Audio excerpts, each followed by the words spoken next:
We're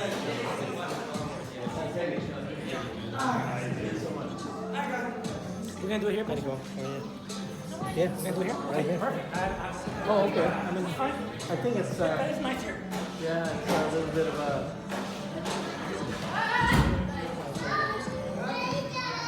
not too relaxed environment. Who's JoJo? I'll need to back that up. Yeah. I didn't know. I'm backing it up.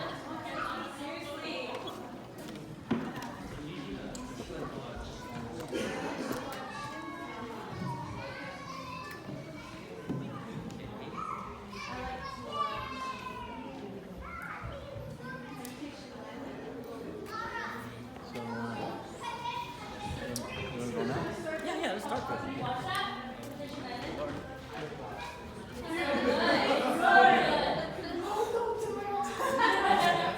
Where's that door? The AC or the door? Okay. Good afternoon, guys. Can we come up closer to the front? All you who are at the back. Close, please. Oh, we'll get warm. Oh, right. One thing that we do here consistently at Crossroads is be on time all the time. So whether it's 2 or 3, we start whatever it is that we plan to start. So let me start this quickly before I introduce our lecturers this afternoon. Yep, Bibles with you? Okay, open your Bibles to Proverbs 27, verse 23.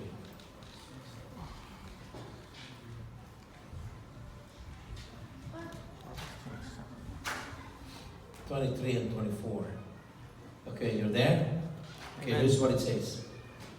Know well the condition of your flocks and pay attention to your herds. For riches are not forever, nor does a crown endure to all generations. Now, if you look at verse 23, what is the author of Proverbs saying? This is King Solomon, the wisest king that ever lived on the face of the earth. And I'm sure he knows what he's talking about. He said, know well the condition of your flocks and your herds. Pay attention to your herds. There's no stock market back in the day. There's not even probably a currency that you could use as a medium of exchange back in the day. And what I mean to say now is, if you want to get something, you pay it with the currency. Back in the days, it's called a barter trade. If I need sugar, and you have sugar, and you need salt, and I have salt, we change. That's how the economy worked back in the days. So, King Solomon described your riches, your worldly riches, your property as herds and flock. He's saying, pay attention to the condition of your flock. In other words, keep records. Keep records of what it is that you earn, what it is that you spend. So you probably say, okay, Pastor, I'm not a millionaire. I don't need to. Yes, you do.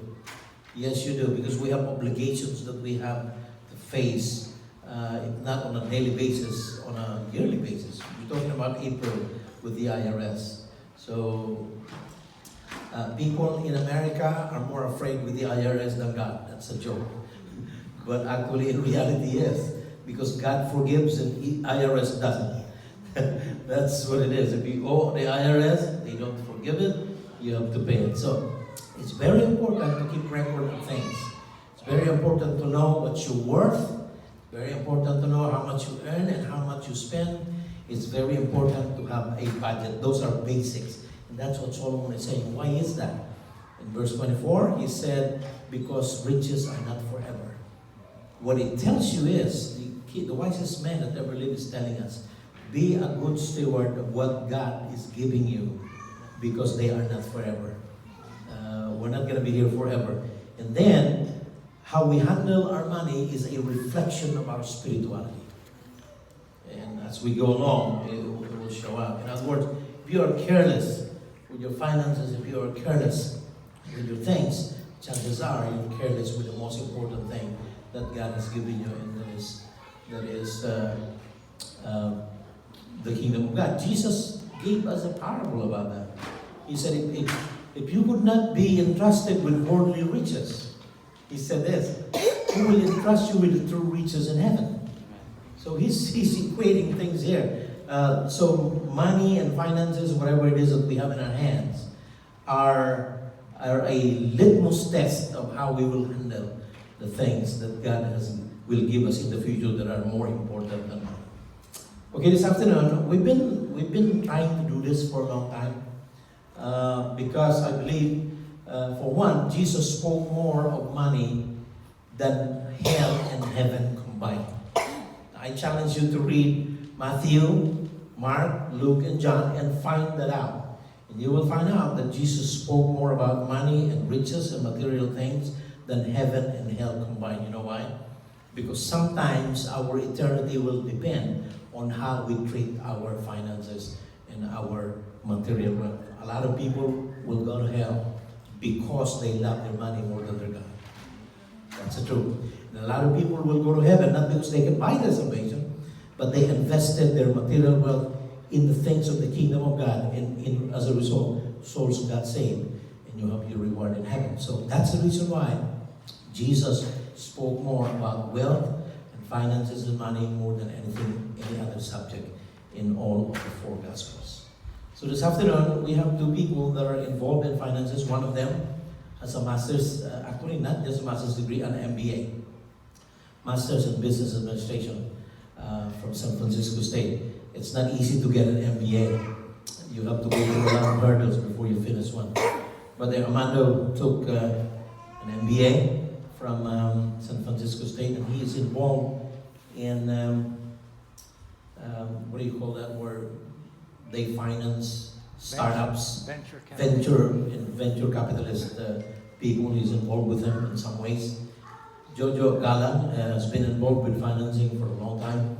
He's working with Prime America, and so they're not gonna be introducing products this afternoon. They're gonna be lecturing us on the basics of life in relationship to the things that God has given us as a matter of sustaining our lives, and that is finances and things that are related to it. So I think Brother Armando will start. Let's give him a big hand.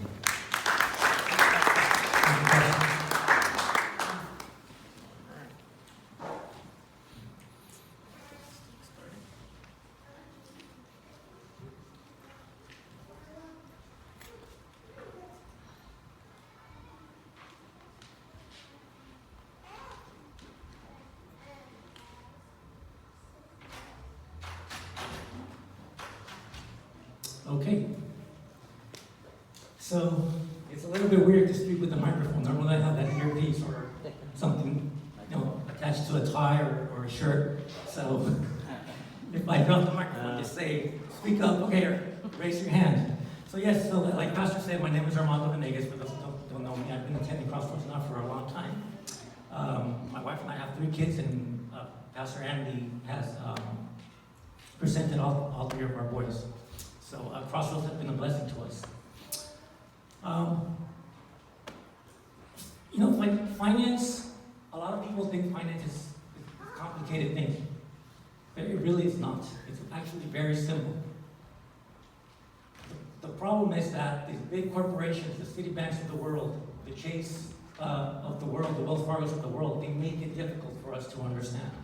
That's because they need to sell their product, they need to make that profit, that almighty dollar. Okay, they don't care what happens to us, as long as their profits are there, as long as they hit those numbers. But as you'll see today, it's actually a very easy to understand concept, finance. So I'm really happy that Pastor Andy and Brother Fernando asked me to be part of this, because as I was growing up, I hit some really tough financial hurdles in my life when I got married to my wife. I didn't know much about finance. I was working, low-paying jobs and spending like I was cool. Buying this, buying that, and when I didn't have money, apply for a credit card and try to survive like this. But you know what? That came to an end one time, and we didn't have money to pay rent. We had to borrow money from our parents to make it. So the first thing that we did was we created a budget. You guys know what a budget is? We wrote down everything. You remember that, Nicole? We wrote down everything that we owned, everything, the money that we had coming in. And probably for the first time in my life, or in our life, I saw a clear picture of my financial health. And it was ugly. I was drowning in debt. To the point where I couldn't even pay basic necessities like rent. One time my sister brought food to our house because we couldn't even afford that. This was in our early years. Life has gone better, of course, as I've gone to school and educated myself on finance and how to manage your money. So today we're going to talk about the principles of finance, and what we aim to do is to give you a basic understanding of how finance works, steps that you can take to get your financial life in order.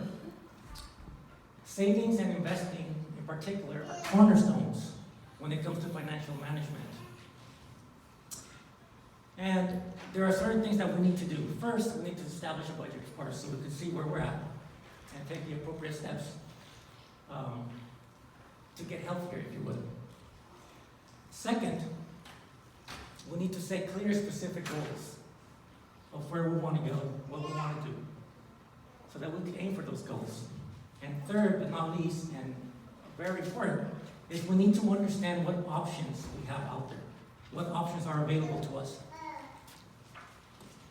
So becoming financially independent, it's not easy, but we don't have to be a Steph Curry and have amazing basketball skills to get that paycheck, or have lyrics like Jay-Z or Beyonce to make those millions. As we go on, you'll see that it's not that difficult. So how can we prepare for the future that lies ahead of us? And that's the question that we're going to attack throughout these seminars. Okay? So taking the time to manage your money will pay off big time in the long run. It can help you save for emergencies and get you out of jams, like I was at one point in my life. And these extra savings, they can be used to pay down debt, pay off credit card, for the emergency fund, for savings, for retirement, for travel, for a whole lot of things. And of course, for that rainy day, you want to have some money available. Next, please. So I want to discuss some numbers with you that you may or may not be familiar with, but it is a fact that many people in this country are living on the edge. And I'm not talking about an adventurous life. I'm talking about living on the edge financially, and that's not a laughing matter. Saving is a challenge for a lot of people, like it was for me, When I was young, I thought that I was never going to get old. I thought I was going to, have all this energy, and I would say, next month, next week, tomorrow. But I never threw that stone like the pastor said earlier. I never did it. But when I did, it changed. My life started changing. But, for many people, it's a challenge. And I understand it. It's hard. I don't have enough money, I got to do this, got to do that. There's no money to put aside. I can't pay myself. I just have to, pay the lenders. But there is a way out. So, a shocking number of Americans in this country have less than $1,000 saved in a savings account. Less than $1,000. Scary, right? Especially in this region where we live, where it's so expensive. How do you make it? If you have a family, kids, how do you make it if you don't even have $1,000? You're constantly treading water trying to stay afloat, right?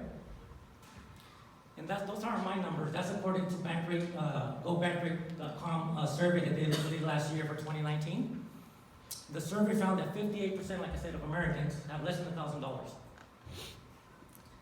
Over 40% of Americans cannot cover an unexpected expense of $400. They don't have the money readily available. They would have to go out and sell something or work an extra job or something to come up with that money. $400. And this survey, the results of this survey, they mirror other surveys by other institutions. They're all the same. They paint a grim picture. of the financial state here. But you don't hear that in the news. All you hear is about politics and this and that, but you don't hear about what's going on in people's lives. And in school, they don't really teach you that either. If you want to learn about that, you gotta make an effort to take that class, but it's not a requirement. And I personally think that it should be, because that might change the trajectory of this country if they put more emphasis on educating the population on how to manage your money. So I was looking at debt.org, and more than 189 million Americans are in credit card debt. The average credit card balance is $9,000. In California, $10,500. Not pretty, right? As a matter of fact, when you just think about that, if you're a young student or a young mom, single mom with a family and making minimum wage, could you imagine the stress that that's going to put on you? It's going to affect your whole family. That's where I found myself at one point.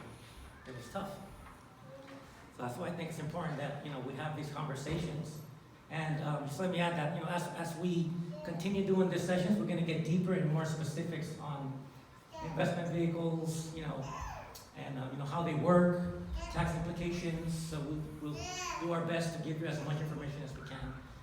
Obviously we'll divide it into different sections, and Pastor and I will get together and figure out how we could do it, how often we could do it.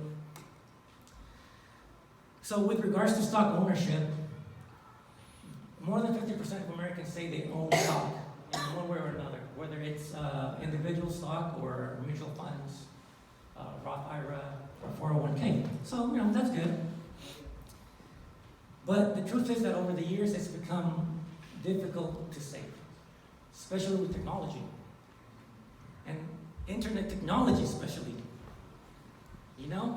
They're constantly bombarding us with all this marketing, buy this, buy that. And the Amazons of the world are right there with, now you just click it and you buy. So Nicole and I were at dinner on Friday with some friends, and one of our friends ordered a glass of wine, and he liked it. So what did he do? He picked up his phone, went to Amazon, and ordered, was it a case? Just like that. A case of just like that. Was it like $200 or $250? In seconds. That's how easy it is to spend that money. And sometimes we spend it and we don't have it, right? But we fail to realize that we're going deeper and deeper into that rabbit hole until you hit rock bottom, and then it's a rude awakening.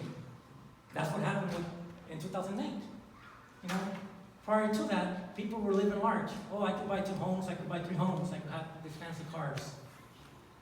And then what happened? Recession. They didn't plan for the lean years, for the family that was coming. They thought that it was going to be great, but that obviously wasn't the case. And as a result, now a lot of them are still paying the consequences. They lost their homes, their jobs, their assets. A lot of families were broken. It's sad. So, hopefully, we'll help you not make those mistakes. Amen. Oops.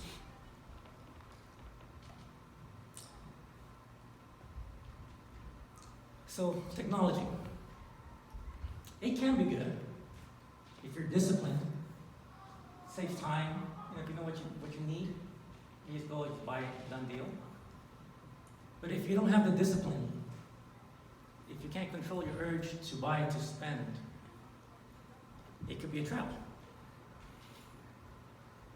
And for you young people, I say this because I've experienced it.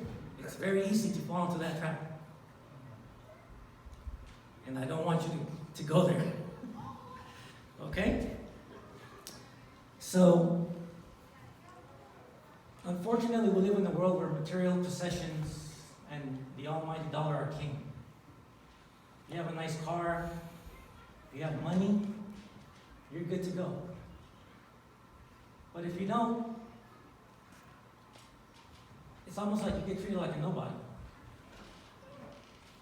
I've been to stores, and maybe I've gone to dinner with Nicole or something. Maybe I'm wearing a suit or something. And you get all this attention. I've been to the same stores with the hat or a beanie, sweats, all wrinkled up. They don't give me the time of day. That's the world that we live in.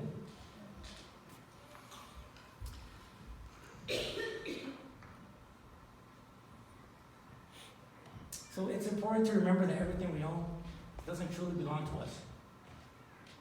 It belongs to God. We've simply been entrusted to manage those resources, those assets that He's given us. So it's important to keep that in mind. So as a follower of Christ, knowing what the Bible says about money management is essential to managing our financial resources. And today I chose three passages that I will read and just discuss briefly, because I think it's important to relate what we're talking about in terms of what the Word says. So, before we go there, though, there's one thing that I want you guys to remember and to keep in mind. And, if anything, today, please remember this. Worship with your wealth, but do not worship your wealth. Okay? Worship with your wealth, but do not worship your wealth. Okay, let's take a look at 1 Timothy 6:17. And I have to pull it up here. Sorry, Pastor, I forgot my Bible. It's right there. Oh, there it is. I'm not used to this, Pastor. Yeah. Okay, so. It's better. Yeah. So 1 Timothy 6:17. That's 17, right? Yeah. I'm supposed to be wearing glasses. No, I'm not. Okay, I'll go with this. I'm not that old. Okay. All right. Command those who are rich in this present world not to be arrogant, nor to put their hope in the wealth which is so uncertain, but to put their hope in God, who richly provides us with everything for our enjoyment. All right? So as believers, we're reminded in this passage not to be fools, really. Not to be arrogant or overly proud. We're not to put our hopes, our trust in that almighty dollar that everyone's chasing. Our hope should be in God.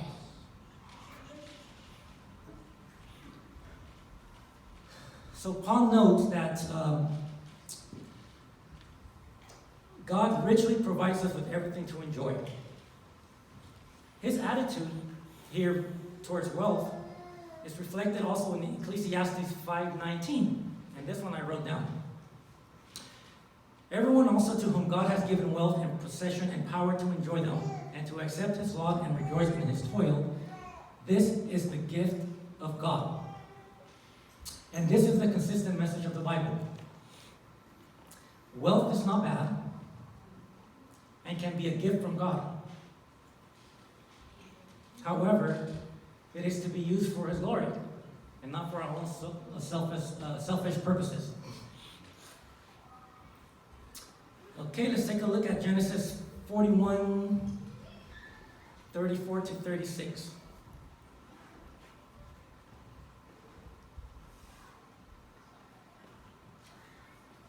All right, here we go, I'll try it. Let Pharaoh appoint commissioners over the land to take a fifth of the harvest of Egypt during the 7 years of abundance. They should collect all the food of these good years that are coming and store up the grain under the authority of Pharaoh to be kept in the cities for food. This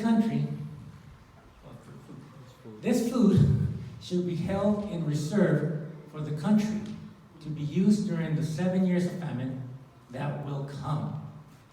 Amen. So in this passage, God reveals to Joseph that there's a famine coming. There's going to be a lack of food, and they need to prepare for it if they are to survive.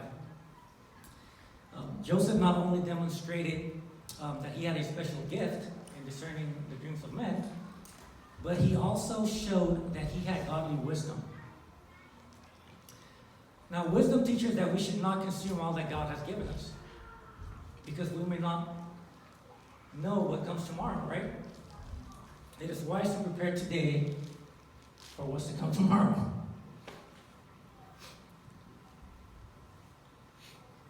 So in this particular passage, there's a very practical lesson that we need to learn.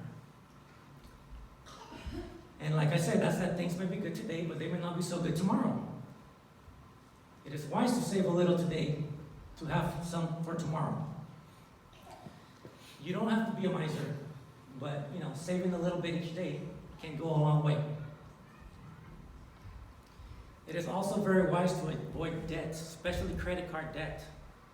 Credit card debt is terrible, it's bad, it's evil. It's a sure way to get in trouble. And it's easy to use. Very easy to use. You just give it. You don't think about the amount, because you think, 30 days from now, I'll pay it. But then those 30 days come and you send $10. Right? It's no good. Credit card is really bad. Now, there is good and bad debt, of course, but credit card in particular can be bad if it's not used wisely.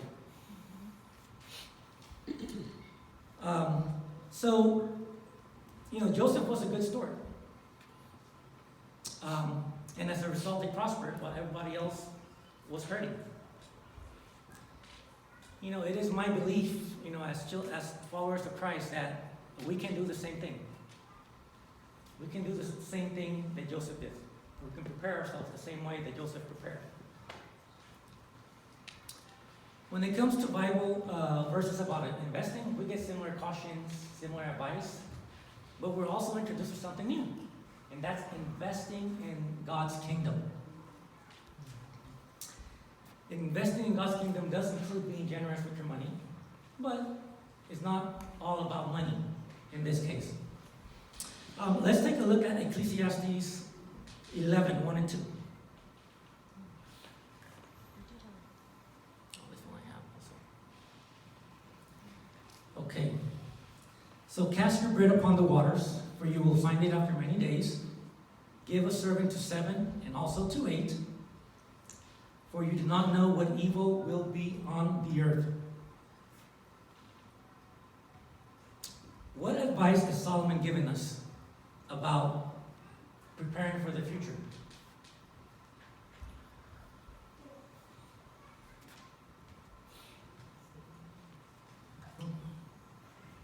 He says, cast your bread upon the waters, plural, waters, for you will find it after many days. How does this relate to investing and managing your wealth? Kind of weird, right? Cast your bread upon the water. Does he mean go to Lake Merced with the loaf of bread and just start tossing slices of bread? Probably not. Cast your bread upon the waters is actually an economic term that was used in the early days for those that were involved in the trading business and shipping. So what he's saying is that when you need to trade your goods, you want to diversify, spread the investments around, or what you have to trade, because you don't know what's going to happen tomorrow. In other words, don't put all your eggs in one basket. And in financial terms, that means diversify your portfolio. Okay, so it could absorb risk, so you can be prepared for any unexpected circumstances. Your portfolio, if it's well diversified, can absorb those shocks, and your assets will be preserved. So he is giving wisdom for managing wealth. But at the same time, it sounds a little bit strange, because it's almost like he's saying, let's make more, accumulate all this wealth, right? But what we need to understand is that earning a profit is actually fundamentally good because it provides us with a lot of opportunities to serve God, especially to serve in the kingdom of God, to put that money to expand His kingdom. So it opens a lot of doors, but it also can lead to sin. You know? I've seen a lot of people that haven't had money, they accumulate a little bit, and they're like a different person. It gets to their mind. It's amazing how that works, how the power that money has on somebody's way of thinking, the way they see themselves. It's insane when I see it, and I've experienced it many times with friends. And they're somebody that I don't know. The way they talk, the way they dress, just everything about them is different. So, is it okay to invest money? Yes, it's perfectly fine. It's good. Let's do it. Let's invest money. Let's grow it. Actually, God commends good investments. And we find this throughout Scripture. Even in the parables of Jesus, if you guys recall, with the talents, the ones who multiplied their talents were blessed. But what happened to the one that didn't do anything with it, who buried it? Yeah, he was condemned. So it's actually, God wants us to prosper. He wants us to make money. We just have to be careful, and we have to keep in mind that it's ultimately His. We're just going to manage it. And we must be good stewards, like Pastor said earlier, with managing those resources. Okay. So, with that said, let me tell you that the best way to invest is to invest in the kingdom of God. It's going to pay better dividends than anything out there, any vehicle, any stock, any bond. I'm living proof of that.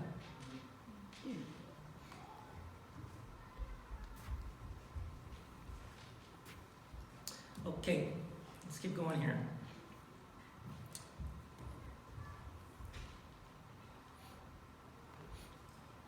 Okay, next. All right, so now we're just going to get into the juice of money managing. And like I said, you'll find that it's not as hard as some of these so-called professionals deem it to be.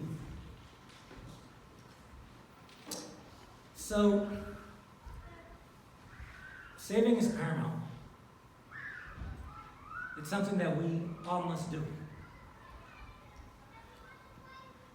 It's actually one of the first steps that we can take toward becoming financially independent and financially secure.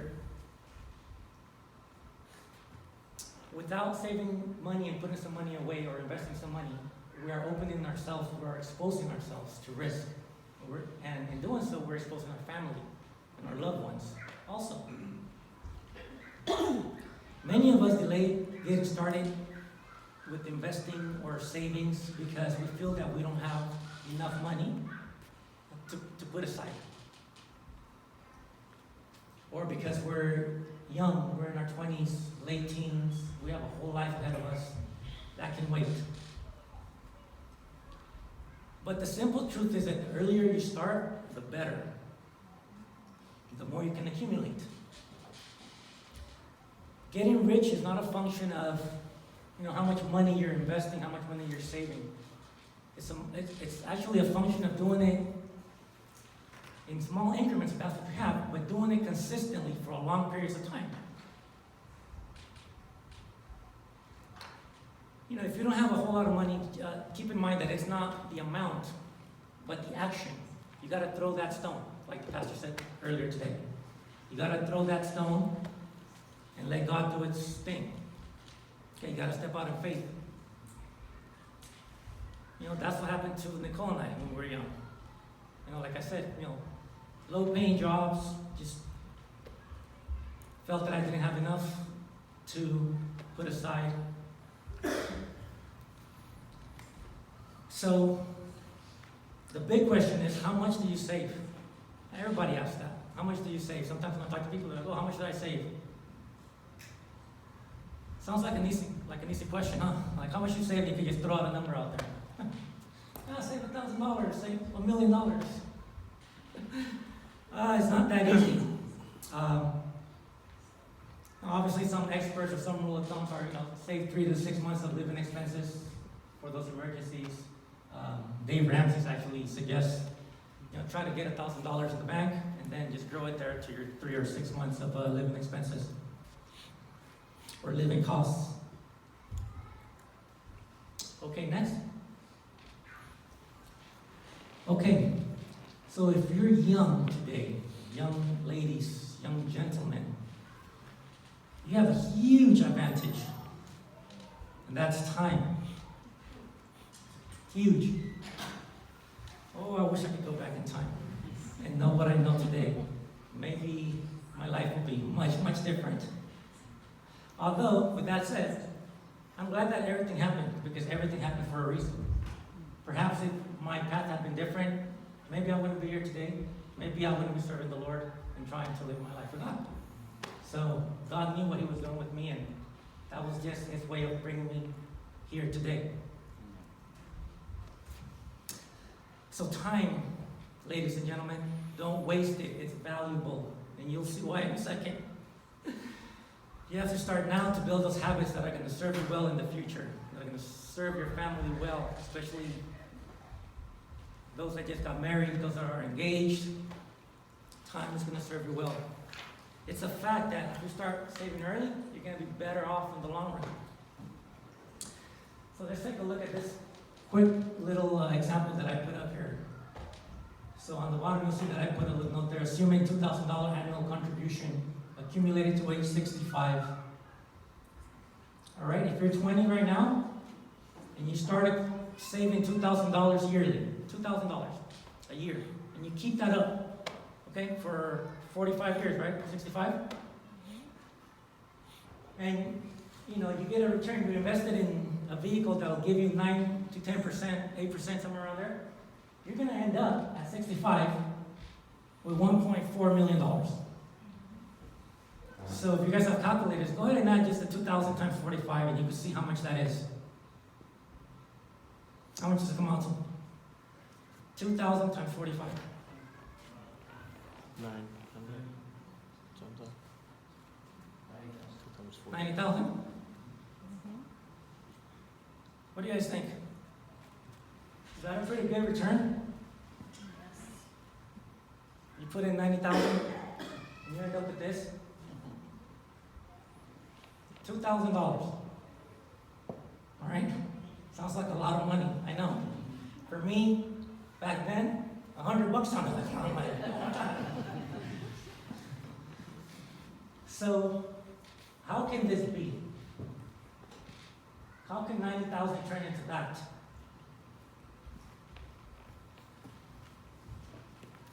Next.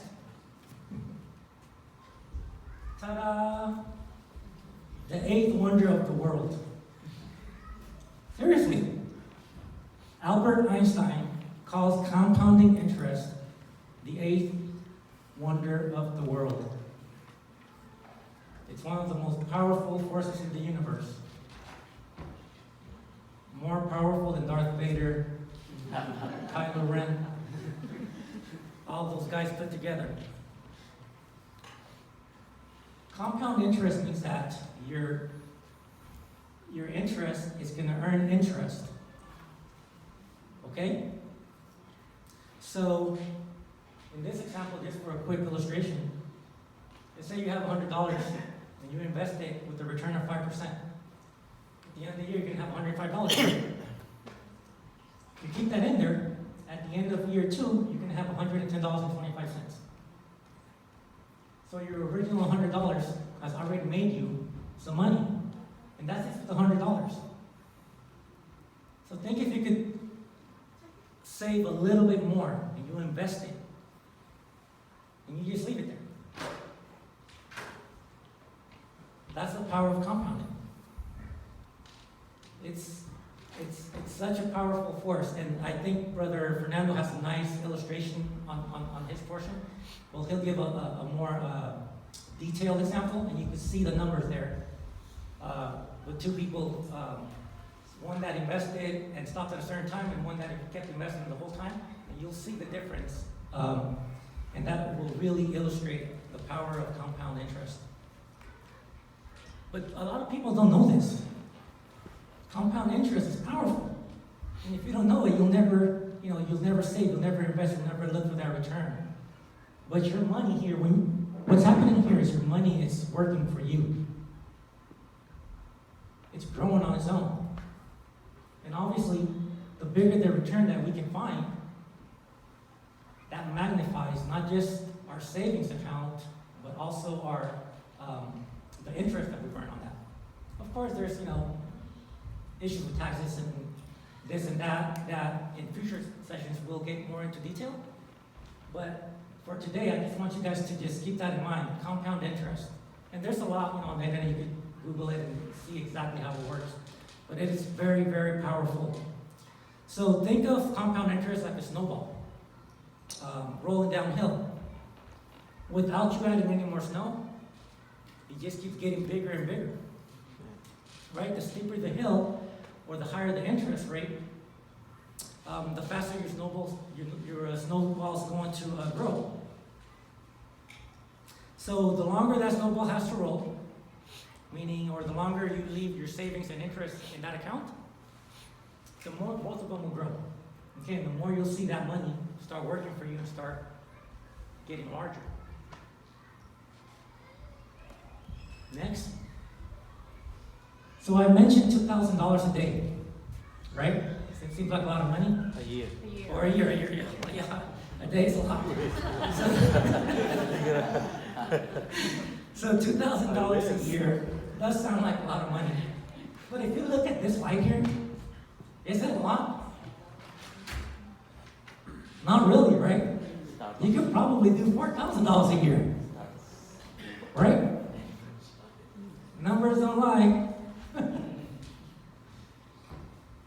Save $5 a day. Now, pack your lunch.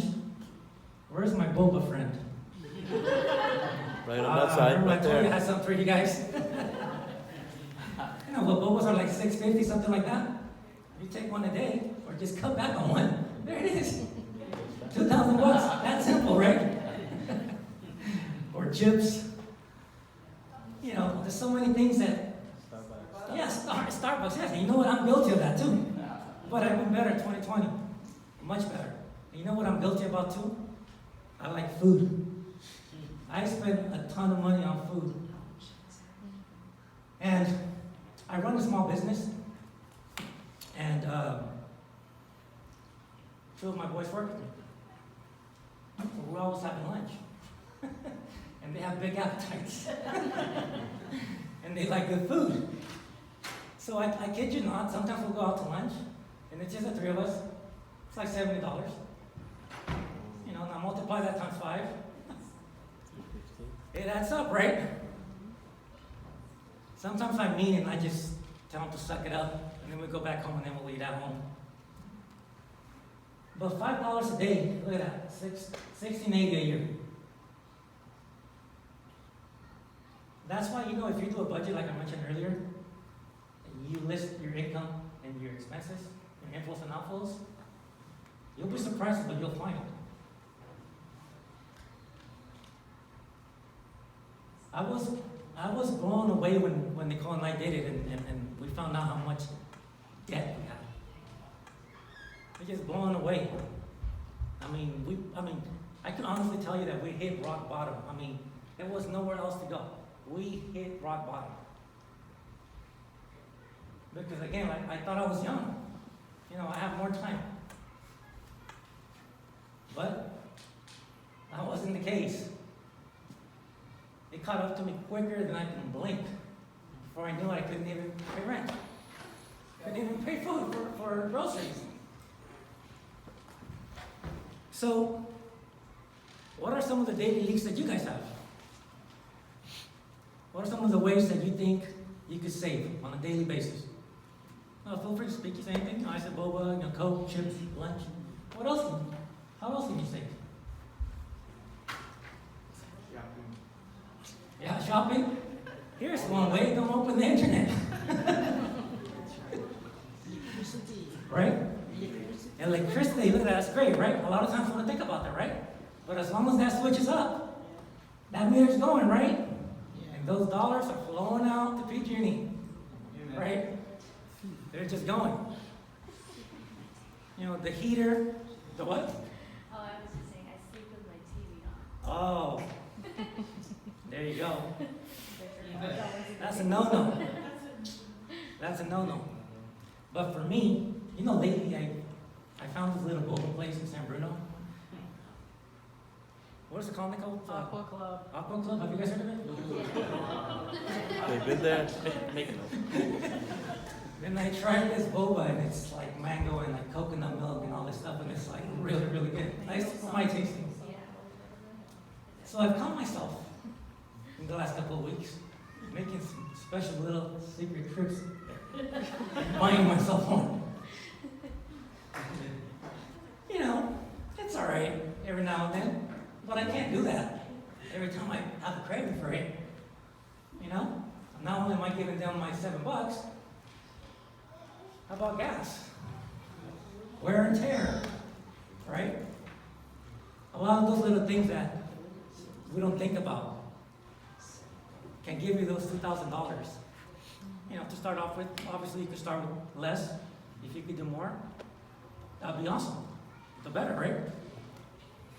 But yes, stopping those daily leaks that we don't think about is key. One of the most basic things that we can do. Next. So we need to start now, especially the young people. Even if you're not that young, like me, it's never too late to start. You gotta cast that stone. You gotta take that leap of faith. You gotta take that action. Now remember, it's not the amount, it's the action that's gonna make it happen for us.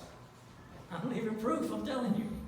I was rock bottom, but I was able to get myself out of there. So we need to find simple and creative ways, to save those cents and put them to better use. For you young people that are in college, Uncle Sam's not going to give you a break with those student loans. Oh no. As soon as you graduate, a couple of days after that, you're going to get a little note from Uncle Sam. Sally Mae, from all those companies out there. It's time to give it back to me. Oh yeah, and plus interest. Right? So we have to be mindful of that. Things that sometimes we tend to overlook, That's why I'm telling you, it's critical to, if you've never done so, to prepare a budget so you could really see where you stand. And it'll reveal a lot of things where you can cut back, and improve your financial health. Keeping in mind the goals that you want to reach, your financial goals will also help you, be more, I don't want to say stingy with your money, but, be more responsible with your money, Sometimes, being realistic, it's not just saving. Sometimes you'll have to increase your income a little bit. But the good thing especially for you young people, with time, as your careers progress, so will your income. So, it's going to take a combination of both increasing income and, decreasing expenses to get to those places that you want to get to. But we want to make sure that you get there. That you don't hit any roadblocks, and that's why we want to have these talks, and maybe on in future sessions it could be more interactive, where everyone can talk and then we could discuss.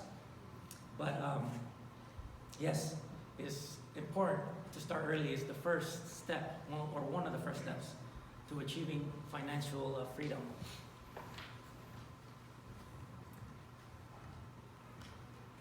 So some of the goals that we may have, these are some of the goals that I had. You know, I wanted to buy a home. And during those early years, I thought that would never happen. That was never going to happen. That I would never come up with a down payment. That I could never afford the mortgage. Education. You know, if I can't even pay my rent, how am I going to go to college? And pay for books and pay for this and pay for that, right? Or travel, you know, maybe you want to, you know, take a trip, right? And of course, the big one is retirement. Like I said, time flies.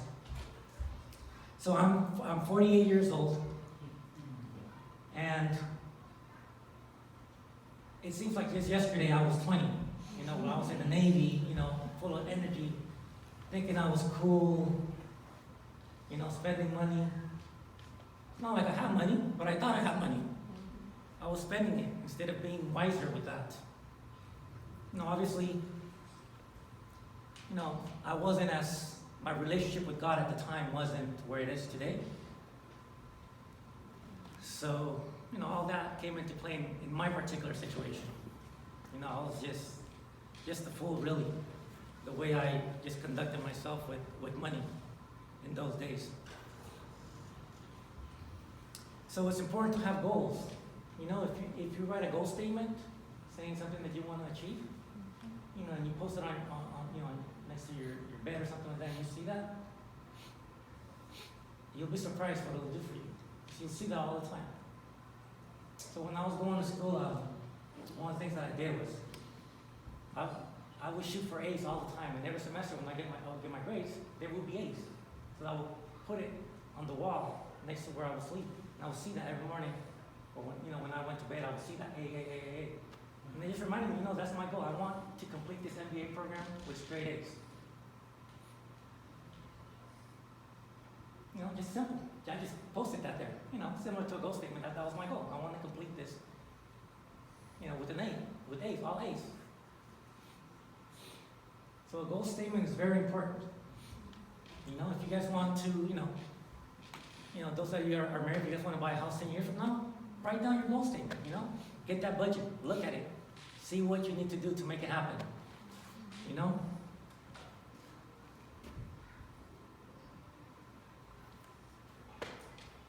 Okay, so like I said, the first step is, you know, saving money. Savings account, of course, we're all familiar with them.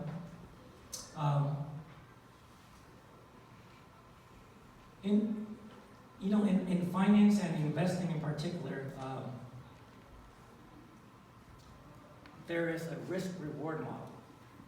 You know, the more risk you take, the higher the rewards, of course. You know, if you invest in something that's very volatile, you know, like what I'm trying to do now is invest in new technologies that aren't improving yet, you can lose a lot. But for all those investors that invest in those technologies, if one of those companies hits it big, they make millions of money. Millions. Like the guy that invested in Facebook. I think that guy, if I recall correctly, his initial investment was like $5 million. His return was astronomical. But again, he took that leap. He invested in something that was new at the time, right? And he stayed it big. And the good thing is that as followers of Christ, we have God on our side. So you never know what could happen with a simple investment. We don't know that, you know? So it's important to take that leap of faith, to take that first step. And I can assure you that, you too can achieve that financial freedom if that's what you're looking for. Or be in an even better position now than what you are. Okay, so savings are low risk, so obviously low return, right? The interest that you earn is very minimum 1%, a little bit more maybe. But the good thing is that they're easily accessible. So if you have an emergency, you can just go there, pull out the money, and pay for what you need, right? And if you get into the habit of putting money into regularly, monthly, weekly, however you want to do it, that number's going to start to build. And when that compound interest kicks in, it's also going to help. Obviously here it's not going to be as much because it's low interest, but in a higher interest vehicle like a stock or stock account or mutual funds or something of that nature, you can really see that money start to multiply if you leave it there for the long term. And that's one thing that you guys have to keep in mind. To achieve financial success, it's not going to happen overnight. You need to be patient. You got to have a lot of patience. You got to just let that money grow. You put it there and you forget about it, if you would.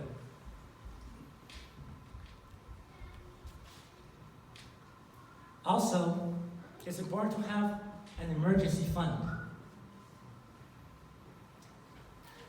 And that's for those really unexpected things that pop up. Maybe your car breaks down and, needs an alternator or something like that.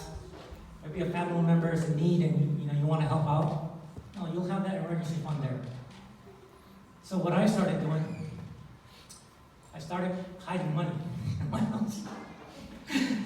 This is when I first started my emergency fund. I wouldn't tell Nicole. And then Christmas came around, and then she's like, ooh, nice gift, right? But the account, there's no money missing, right?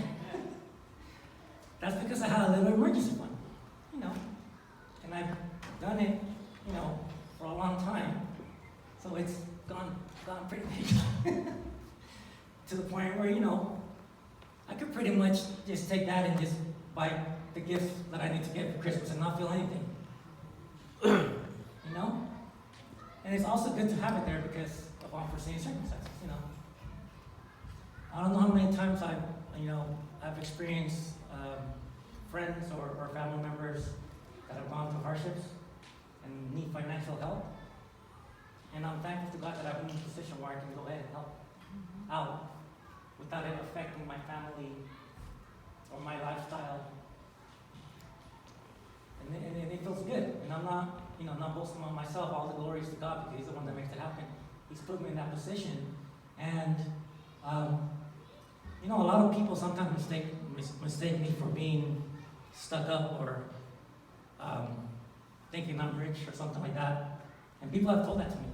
But you know what the truth is? That I'm probably one of the most down-to-earth people that you will ever meet. And when it comes to money, I actually hate it. For that reason, because I've seen it turn good people into bad people. And if there's one thing that I don't want is my relationship with God to change because of money.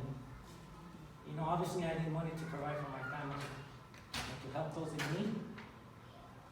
But I've never put money on a pedestal. So remember to, create wealth. Yes, go for it, create it. But don't worship it. Because that'll be a big mistake. You might think that you can handle it. Yeah, if I hit the lotto, I'll be the same person. The chances are that you're not going to be the same person. The chances are that your relationship with God may start to take on a different dynamic. And that's the one thing that you don't want to do. Money and finances are important. Using what God has given us to help others is important. Investing in God's kingdom is important. But don't let it take over your life. Don't chase that almighty dollar.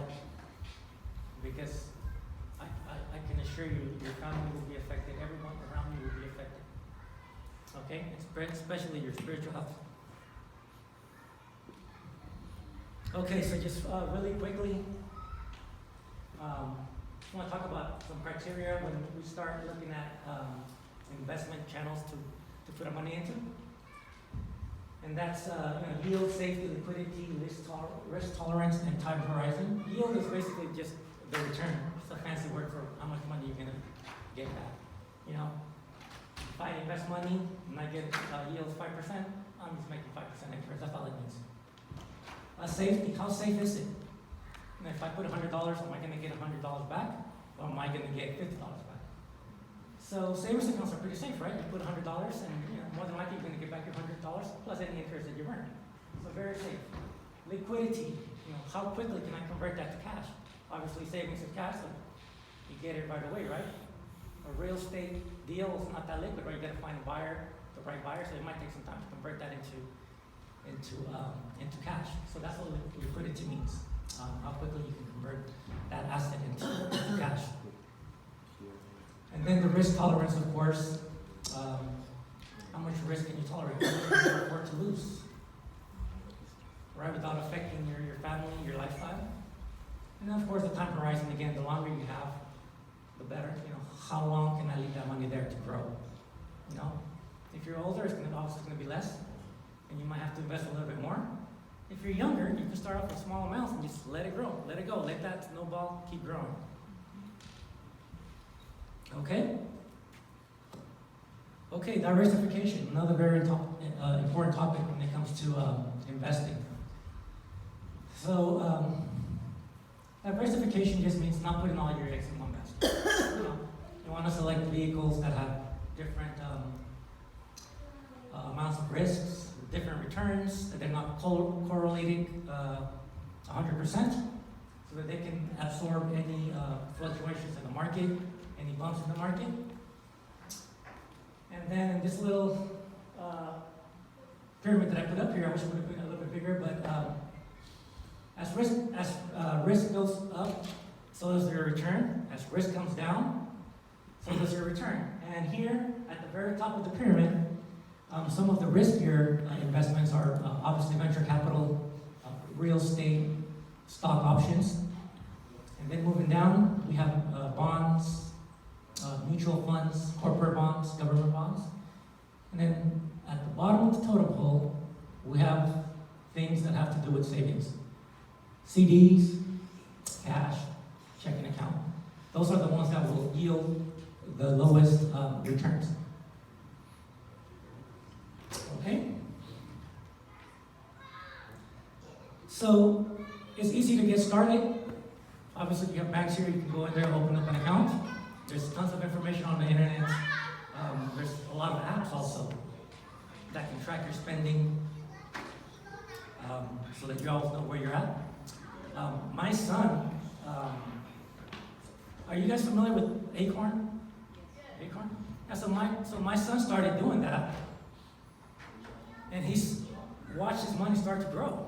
And he started, I think, with like $20 but $20 He puts $20 a month, and Yeah. then he, there's a thing where every time you spend on your credit card, it'll just round up the change to the nearest dollar and throw it in your savings.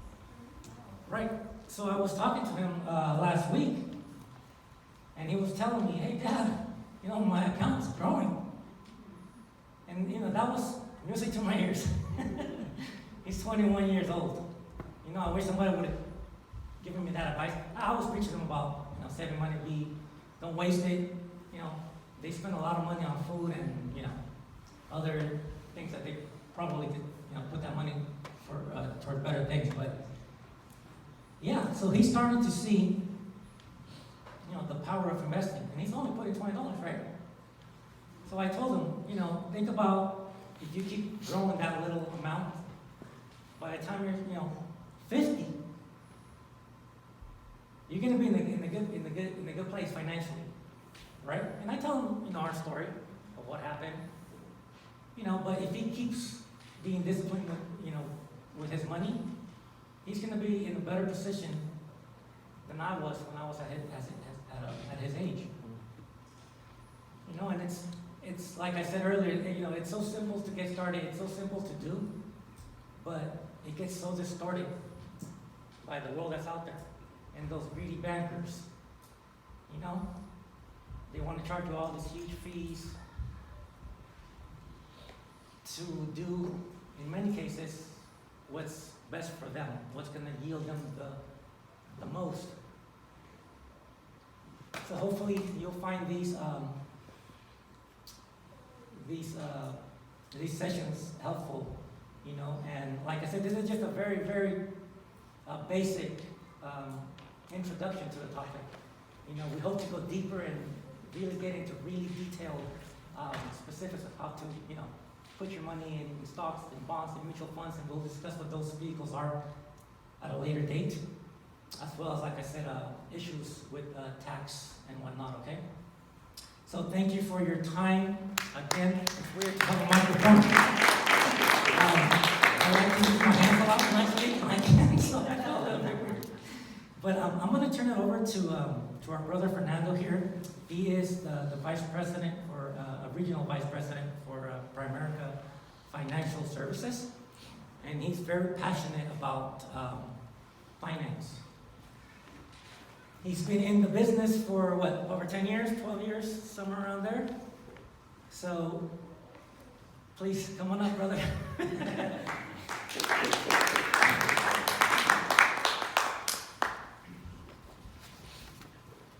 Praise the Lord. Man, I've been doing these seminars for like small businesses and medium and stuff like that, but this would be my first time at church, so especially the pastors, sitting in there, so I better do a good job, right? But hey, let's give it up for Brother Armando, right? Man, this is like a future preacher here. But we pretty much knew everything about him now, right? He just like sits in the corner, but now he's like, glad he said yes when we approached him to, help us put together this seminar, or maybe you call it a ministry or something. But again, this is going to be basic, and we're going to be reserving question and answers, Q&A later on, for very specific needs. But I see we have different crowds here. We have millennials, Gen X, baby boomers. We have subjects and also informations for everybody when it comes to your personal finances, right? Allow you to, ask questions and things like that. But you know what? It's a good day at Crossroads, that we're doing this. Number one, I just wanted to preface my part of the presentation is that, number one, you're not going to hear I don't think people need sales pitch here. So we're not going to do that and or introduce you another financial products, right? Also, or waste your time. Okay, I'm very, very quick doing this. But what we feel people need are facts, strategies, right? Especially for young people right there, right? We were talking about this, and it's like 3 years in the making, where if Pastor said that, hey, if I knew these principles from the very beginning, guess where I would have been at my age now. But you know what? It's a treat for young people to prepare yourself to be becoming financially free, of course debt-free, right? And so not only strategies, but understanding. I think one of the most important things is understanding where we stand, our financial position, okay? You can't get to a destination or reach a destination in a timely manner if you don't know where you are, right? Would you agree? Right? So if we go to the first slide, okay, and watch out for this, because the statistics says, right, what's going on right now in finances is that out of 100 people working from age 25 to age 65, right? How many 25 years old do we have in the room? Right? Or maybe, somewhere close to that. From age 25 until you age 65, if things don't change, 54% of these people are going to be dependent. When you say dependent, what does that mean? It's either going to be dependent on the government, like Social Security or welfare, or maybe their family or children, or somebody else's income. That's what it means to be dependent. 54%, that's more than half. 36% of 100 people at age 65 would still be working. And we see people, right, that are over 65 that are still working. Right? Maybe at Walgreens, Walmart, right? And that's really sad sometimes. And next one, 5% are not going to make it. I mean, people do die, right? And then the next one, the 4% are going to be okay. They did something good. And then the 1% Next one. The millionaires don't need any help. But if you ask yourself, next one, I think the most important question here is that why is it 95% of people fail when it comes to their finances? That would be the obvious question, right? Because if people are going to fail, you want to know what to do so you don't get into that percentage, right? And we believe there's three things. Number one, no financial education, like Brother Armando said. No one's teaching us. We went to school, even college, but there's no subject or course like Money 101, right? Otherwise, we're not going to follow that 95%. And number two, there's no financial game plan, okay? We have couples here that are newlywed, right? And let me ask you guys, if you could participate, how does a planning for a wedding usually takes? A year. Any more? Maybe 8 a year, right? Usually it's the the bride and the mother that plans that and stuff like that here in the U.S., right? Not in the Philippines. A year. But how long does a wedding ceremony usually takes? 4 hours. From the ceremonies, reception until they go to about Let's say 5 hours. 5 hours, 8 hours, right? How long does retirement usually last? Until the day you die. Until the day you die, right? Right? How long does usually people take time to plan for retirement? Never. The statistic shows, right? And I hope this is making sense, right? Kind of wake people up. And number three is that no one's really coaching us. We usually get our, advice from what? Friends, Google. Google, family, right? Things like that.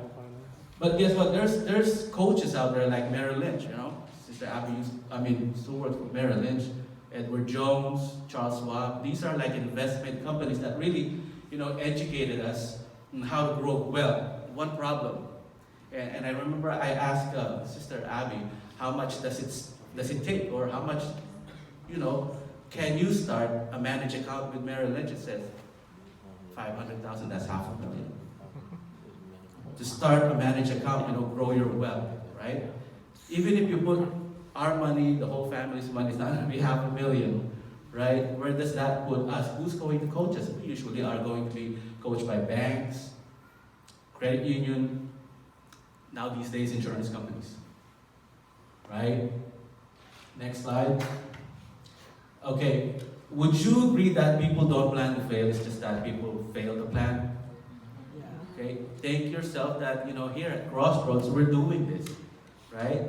And Brother Armando and also Pastor are going to be putting together, future events for how these vehicles, or how you can get started. What are the things that you wanted to consider for you to grow your financial wealth or your financial house? If you see yourself in the middle right there, a lot of times you have all of these products, money going out in many directions, and you wonder, where did all my money go? Right there, right? Next slide. Okay, rule of thumb is like what everybody, even Dave Ramsey, right? These financial gurus, they said, pay yourself first. Why do you do that? When you get your paycheck, do you see, when you get your paycheck, who gets their share first? Who gets it? Uncle Sam, right? Right? And then the state tax, and then social security tax, and then the next would be maybe your mortgage or rent, utilities and car payments, and insurance, and then whatever's left over, that's what you pay yourself, right? But IRS actually created codes to allow you to pay yourself. First, in this case, rule of thumb is that if you can save 10% of your income, right? Uncle Sam doesn't tax you on that, at least initially. But some people can afford 20%, right? It's really up to you based on your comfort, right? You're paying your next one. Treat it as a bill that you pay yourself and your family. Okay? Instead of you putting yourself last position. And where does this 10% or whatever percent that you can save, where does it go? Next one. Set up a complete savings program. You gotta have an emergency. right? Emergency savings, meaning if your car breaks down, instead of using credit cards, right? You could use cash. Second one is short-term savings, like hopefully you don't lose your job, but if you do, at least you have something, right? And then the last one, the third one is making sure you build wealth, right? Understanding how to build wealth, right? And this is for retirement or maybe, saving for college for children and stuff. And next one, okay? Let's take a look at how most people save these days. Let's say you have 10,000 savings in a bank, earning 1%, right? At your local bank, you earn 1%, that 10,000 is yields or gives you back $100, right? Next one. But don't forget taxes. If you're in the 25% bracket, you'll pay $25 on that 100, and your net earning would be 75 on that 100 you just earned, right? Your resulting balance would be 10,000, right? $75. And then next. Well, there you go. But if inflation, you know what an inflation is? Anybody? What is inflation? Meaning, is the cost of living going down or going up? Every year, right? If it's 3%, right? Cost of living going up, your buying power would have been reduced to 9,782 from the 10,000. Okay, and a lot of people don't talk about this, but it's real. And then you would have actually lost purchasing power. If your savings is not keeping up with inflation, you need to know more. Okay, next slide. Can you afford a guarantee? Now, that's how many people save, right? That's how many people save. You can learn that. You can outpace inflation. It's very, very possible. Next one, okay? Bypass the middleman, become an owner and not a loaner. So when we put our money in the bank, we loan it, right? Next one, okay? So, it doesn't show. Wherever we get our money from, salaries or inheritance, where do we usually put them? The bank. Banks, right? Now, question. Do you think the bank just bundle our money and just leave it in the vault? Right? They invest it, what else? They lend it back to you, no credit cards. How much do they usually charge us?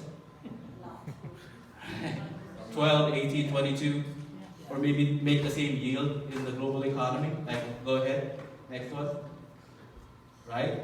They make all of those high percentage, but what do we get? The last time you check your earning on your savings, how much do you usually get? Okay. Try 0.08. And they make 12%, 8%. Sometimes, who gives the difference? Right? Now, these are Wells Fargo, Bank of America, Citibank. How long have they been in business? Hundreds. Obviously, that model that they're doing works for over hundreds and hundreds of years, right? Hey, you know what? If that model works, shouldn't we learn it? Yes. And that's what we're here for. Guess what, guys? You can do that at Crossroads. How about that? Yes. Right? And you can do that, here's the thing, banks, credit union, insurance companies, special insurance companies, the most complicated product there is out there, historically have low rates of return. Next slide. Oh, that went back. Go ahead, keep going. The rule of 72. Anybody heard of that rule of 72? Raise your hand. Great. Rule of 72. What it means is that, go ahead, next slide. Okay, it's what we usually call the banker's rule. Go ahead, next slide. It simply means that if you take that 72 and divide it by any interest rate, 1%, 3%, whatever percent, it will show you the number of years before your money doubles. Okay, it's a doubling. Oh, keep going. Keep going. Just want to make it easier. Go ahead, keep going. There you go. Right? Let's take that actual number. Okay. If you have 10,000, okay, and you divide you basically divide that 72 into this. You see this percentage on top? 3%, 6%, 12%. Let's use that 3%. Anybody can calculate 72 divided by 3? Please. 24. 24, right? So how many years before your money doubles? 24 years. Would you agree 24 years is a lot of years? Yes. How many 24 years do we have in our hands, in our lives? Not so much, right? So that 10,000 savings, if it gives you 3%, in 24 years it becomes 20%. You want that to double again to 40,000? How many years? 40. 24 years. Go ahead. You have 40,000. Let's move to the next one. Exciting so far? Not really, right? Take that same rule of 72 and divide it by 6%. Somebody do 72 divided by? 12. It's 12, right? So it doesn't double 24 years. It only doubles 12 years. You want that 20,000 to double again into 40,000? How many years? 12. Keep going. Another 12 years. You have 80,000, and then another 12 years, you have 160,000. Better than 40,000. But the banker actually can make at least, whose money again? Our money. They actually can make at least the minimum, 12%. Go ahead, next slide. How about that? Is that, I mean, it's not a secret, right? It's just that the bank's credit union and insurance company knows these rules, not us. You take the same amount of money, that's 10,000 on top, same amount of years, different results. So tomorrow we start withdrawing our money. Right, okay. Next slide. How do you win in a game if you don't know the rules? Yeah, know the rules. You keep shooting those basketball and they go in, you score 2. If you just move your feet a little bit further, it's 3 points. Again, if you don't know the rules, next slide. Do banks, credit union and insurance company want you to know this? They're not in business of educating us how money works. Because if they did, could you imagine how much they'd be losing? Do you see why the tallest building downtown are what? Banks, credit unions, insurance companies, right? What is their product? They don't sell coffee, clothes, or anything. They just hold whose deposit. Yeah.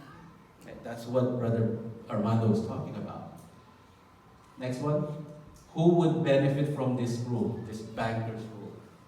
And the last one. Shouldn't have we learned this in school?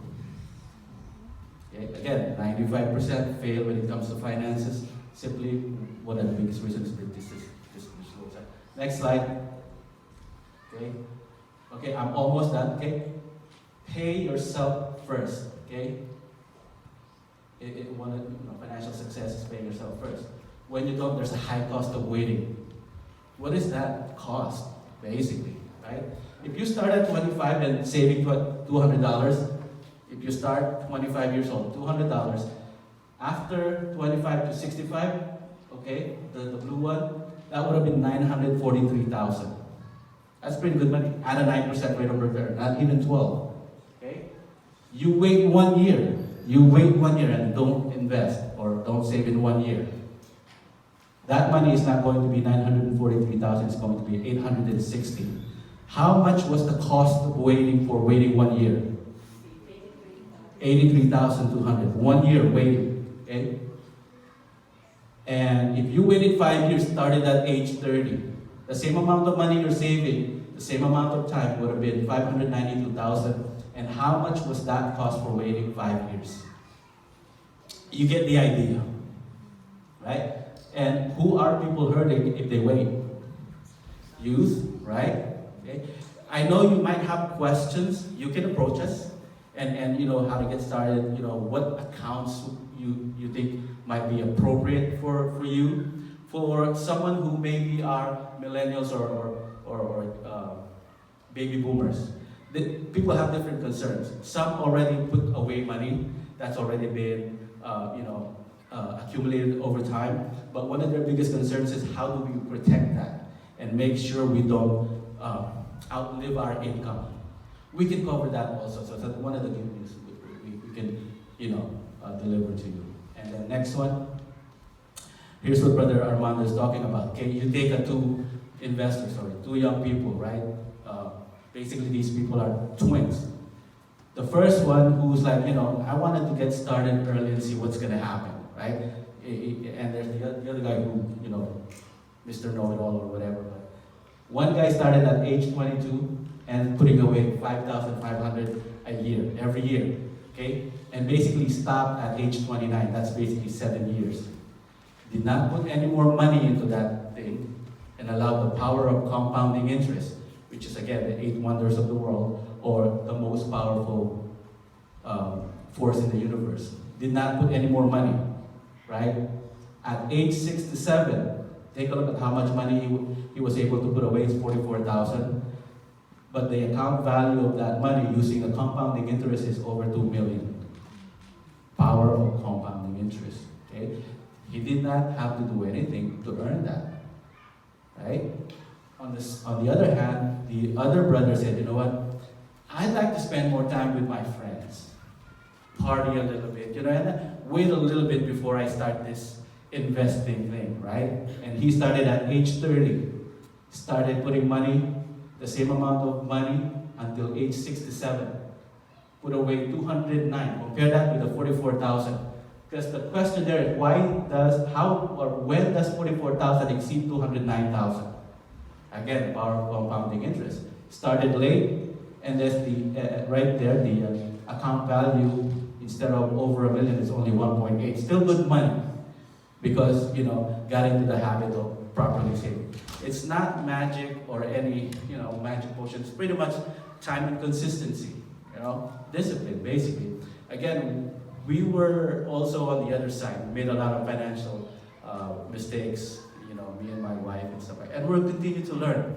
I'm just thankful that we were introduced to these concepts. Never in my wildest dream that we would be doing this, especially as a professional or something like that.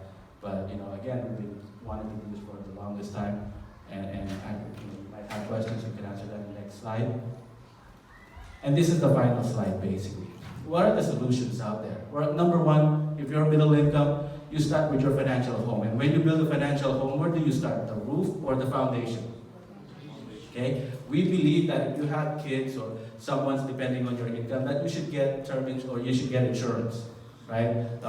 Pastor mentioned this before. It's an immediate cash just in case of any of the breadwinners, dies prematurely. Okay? Next one. Again, buy the cheapest form of insurance, right? So you'll have room to, budget for emergency fund, pay debt. Okay, next one. Fund for retirement, or maybe college savings and other goals and dreams. That's how we believe you build your financial home. Okay, you might have all of these things on top right there, but if you don't have a foundation protecting your income, all of those things without foundation all could crumble. So that's basically our last slide. We're gonna talk about, Brother Fernando, I'm 22 years old. What do I do? Where can I start, right? What are the things there's vehicles out there that we can use, like, again, stocks, bonds, mutual funds, depending on what your purpose or what your goal is to building wealth. You gotta know where you stand and where you want to be. It has to be in a written plan. And the industry calls it a financial plan. We as a company allow you to have that complimentary, if you're interested in that. So just to give you a roadmap, right? And so, next session is what are the accounts? Again, there's 3 things that actually, there's 3 major factors that affects our savings and investment. Again, number 1, taxation. Can't get out of it. There are codes out there that IRS or Uncle Sam allows you to use to take advantage so you don't have to pay taxes on, the specific purpose of savings. Okay? Taxation, market fluctuation, and inflation. We believe people are afraid of investing or stepping out, but they're also afraid of missing out. But the more you know about market cycles, how these vehicles work, the more you feel comfortable moving forward. And we are here to help you understand that. And then again, the last one, inflation. You want to make sure that, you're keeping up with inflation, or making more, or having your money work hard for you. That's the secret between the wealthy and the middle income or the poor. We, middle income, work hard for money. Wealthy, their money working hard for them. And good news is that you can do that here, and we can put that together. So thank you very much for, being here. Thank you for, paying attention to us, and I hope we didn't bore you. And thank God, and we'll give it back to Pastor. Amen. And now, let's go to Q&A. Any questions you have for these two guys? Any practical issues in life that you would like to talk about that you probably haven't asked before? How many are 20 years old here? Raise your hands. When I say 20, in your 20s. Okay, there you go. That's a whole lot of those guys out there. Time is on your side. He was talking about you 48. 20. I'm 63. I was 20. I'm 20 again, and know these things. But nevertheless, nothing is too late. Nothing is too late in this world. So, how many among you are working? When I say working, gainfully employed. Okay, so you are working. So I can't ask questions for you. Gerald.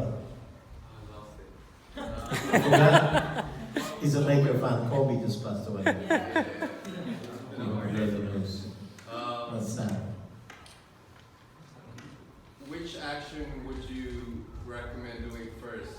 Investing or getting rid of debt? That's a good question. Any one of you guys would like to answer that? I think I know what to say, but I'll let you. Okay. And then we have interaction here. Especially when you're not that young anymore. So obviously the answer is get rid of debt. As a matter of fact, one thing that I wanted to mention that I forgot, and it goes in line with what you just asked, Brother Gerald, is when you have credit card debt, always a big mistake that a lot of people make is they'll pay off one of their credit cards, let's say, $200 or whatever it is, and now that those $200 start going to their pockets or starts going to, gibberish, instead of taking those $200 and applying it to the next credit card. So now instead of paying, just to say $100 to that next credit card, now you could be paying $300 to that next credit card. And when that second credit card is paid off, you take that money and you keep paying it until you no longer have those debts. It's hard to invest if you have debt hanging on your shoulders. No matter how you work it out on paper, it doesn't make sense.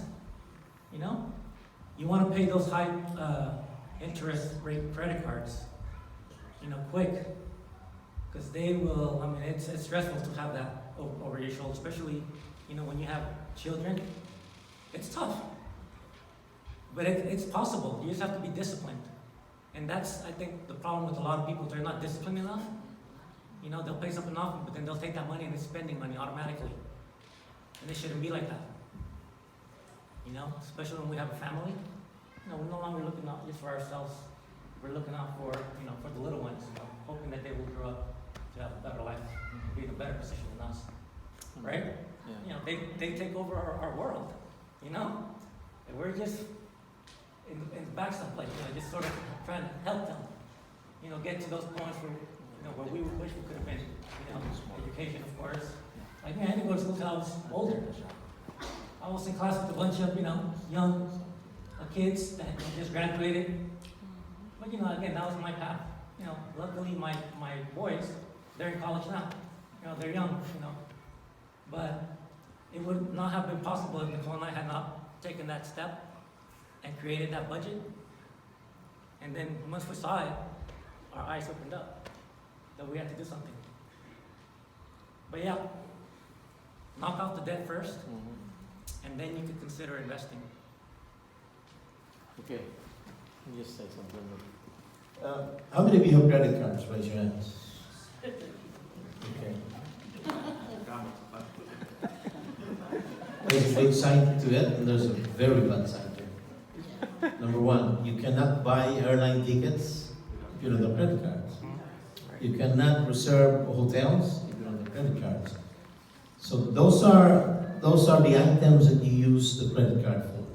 You do not go to Costco and shop with a credit card. You don't go to Walmart and buy stuff with your credit card. Whenever that Amazon Prime drives out my neighborhood, I get nervous. Especially when it stops in front of my house and delivers stuff. I really get nervous. Because that's bad.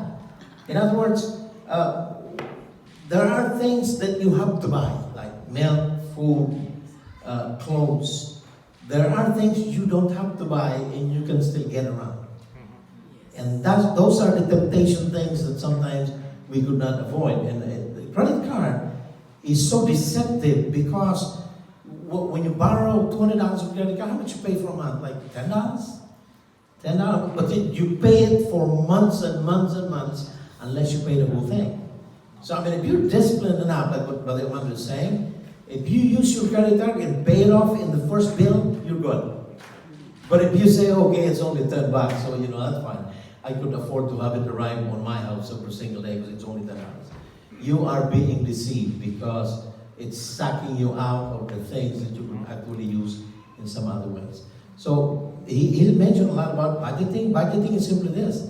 How much do you earn? How much do you spend on a given month? So you match the two, and then what is left? Or is there anything left? If nothing is left, then you have to cut back.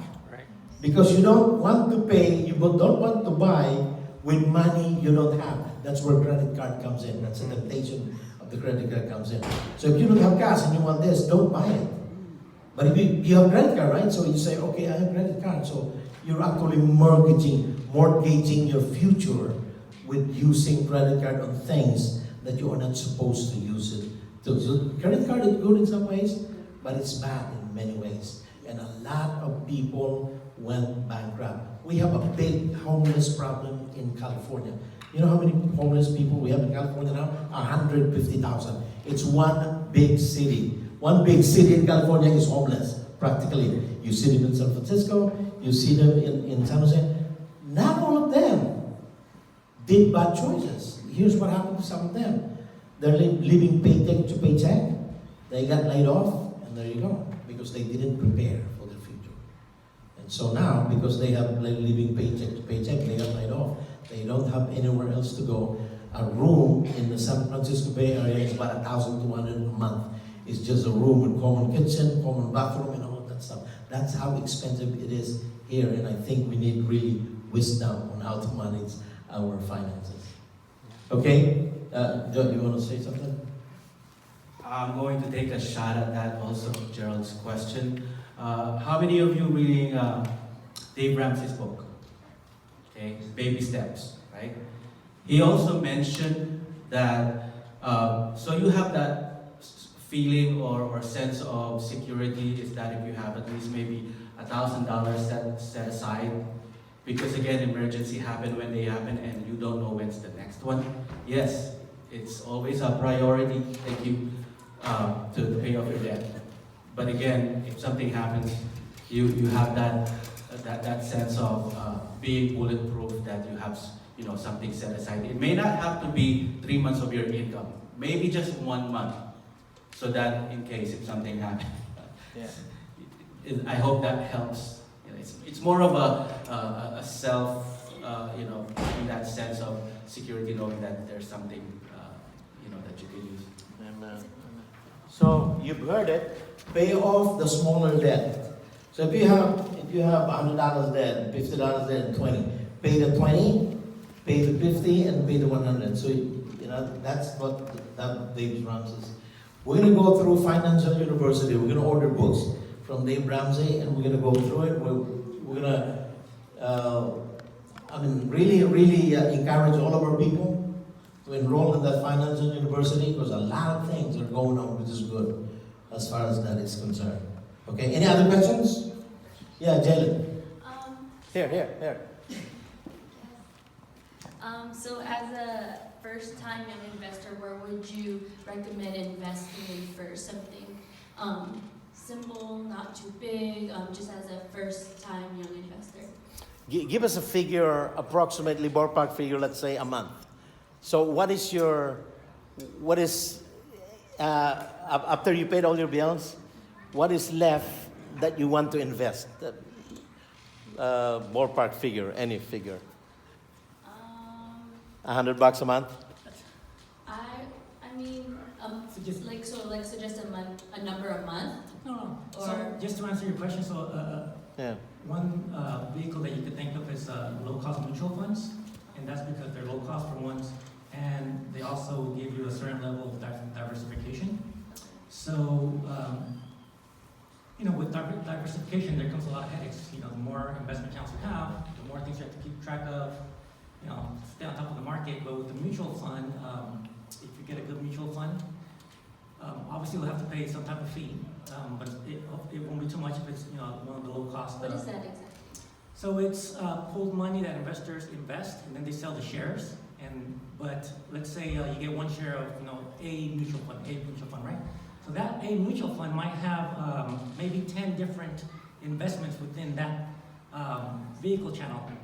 So you're, in a sense, buying into that diversified portfolio, if you would. So With that one different share. than like investing in the stock market? That's completely different. Like No, it's similar. It could be 10 different stocks okay. within that one mutual fund. But that's something that would be a good place to start. Doing it for you. So you invest Right. a one-time fee, and then they're the ones investing into different. Right. So you buy a share into that mutual fund, or you buy into that mutual fund. Okay. I can also. Yeah. I think what I heard the question is that for me, like yourself, where do we start? What do we do? Or what are the vehicles that are available for us to start this investing, right? Okay, number one, how young are you? I'm 24. 24, okay?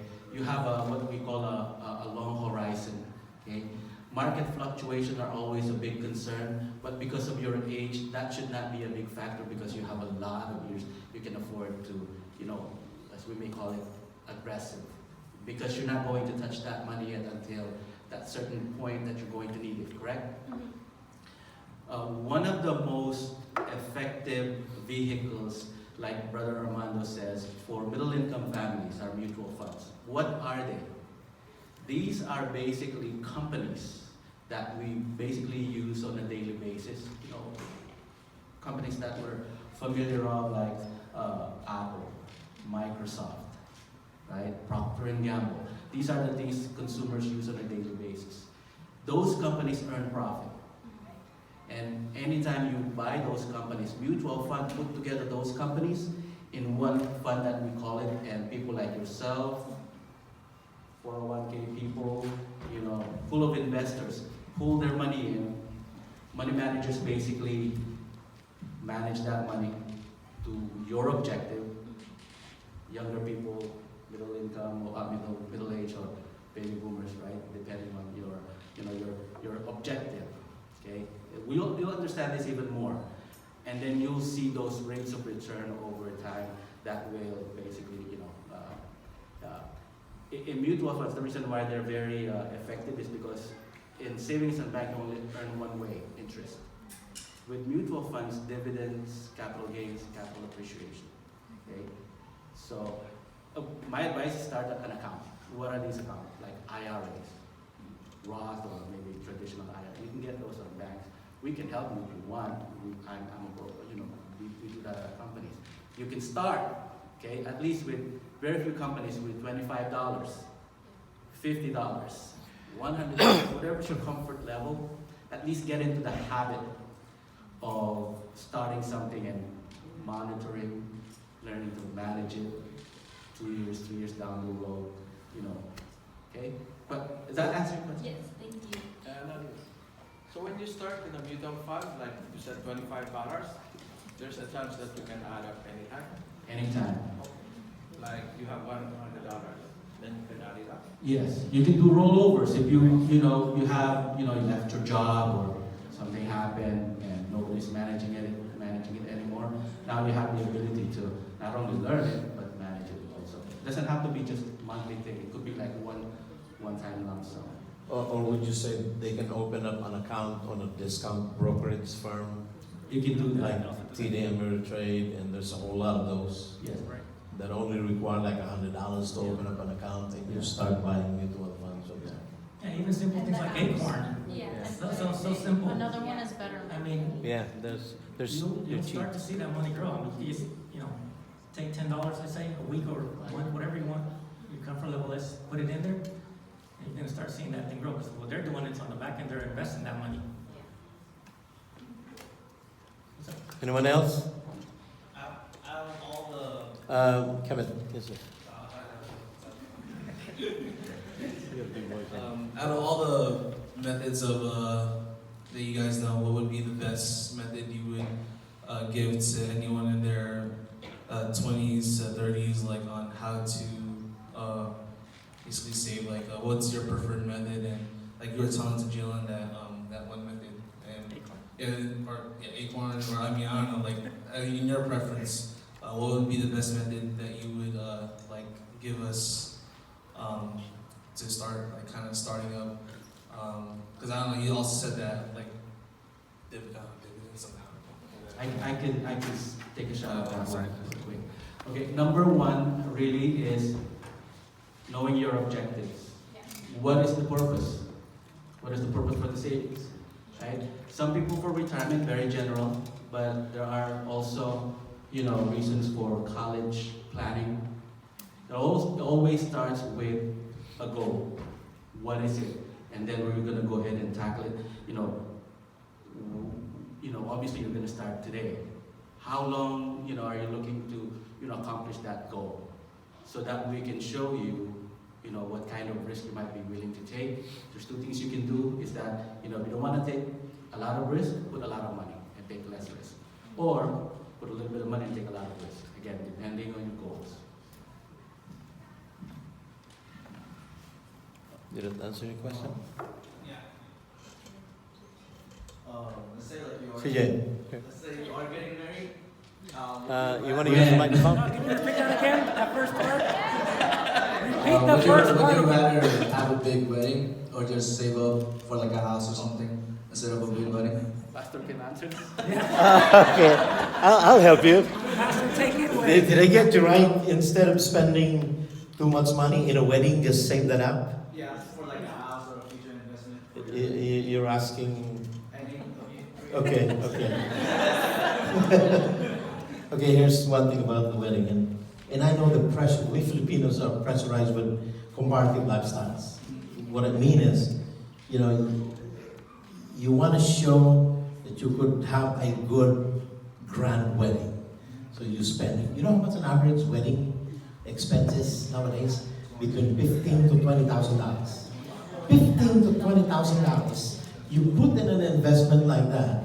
You get married now. By the time you are been married for 30 years, you're gonna be a millionaire. You get married. Okay, here's the point. You're only married. The ceremony will only last about 40 minutes, probably long, and then people eat and they forget about you. Your visitors will not remember you because they have their own lives to live. You just invited them because they are your friends, so you want to show up.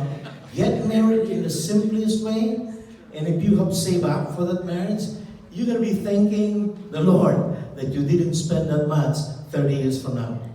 The reason I'm saying that is because looking back, with some of us who are more advanced in years than you guys, and you still have time in front of you, we're talking from experience. You wish that you didn't spend $20,000 in a wedding.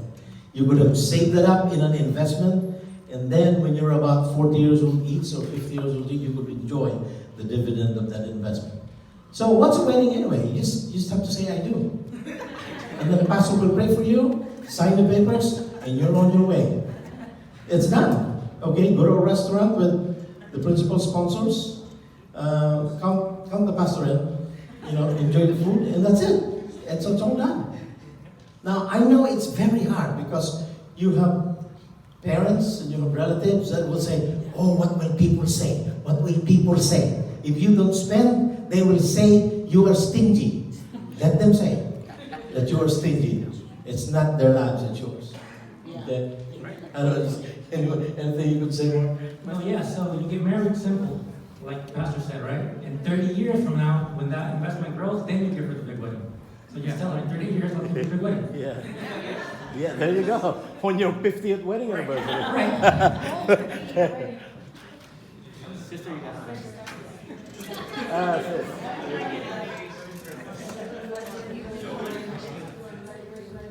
The question is, they said the rule of thumb is have three to 6 months emergency funds.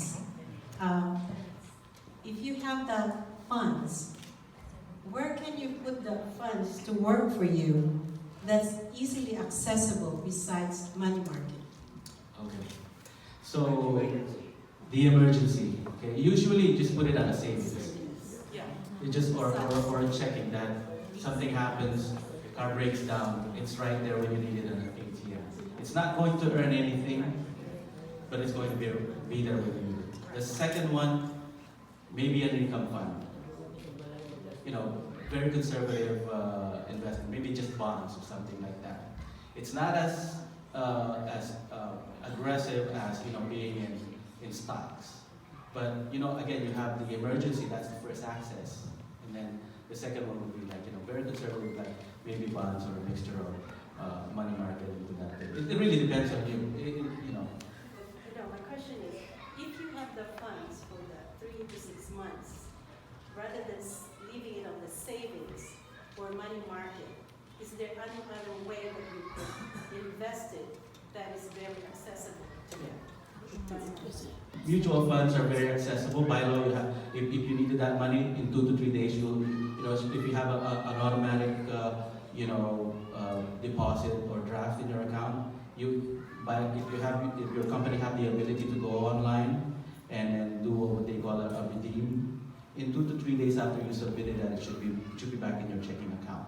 2 to 3 days. Those are very accessible. So you just go to that company and put that money in there? Yeah. It has that ability. By law, you should have it in 2 to 3 days. Joe, is there any fees, penalty fees that you have to pay if you liquidate your mutual fund within? Let's say you put it in now, and you had an emergency the next week, and you take it out.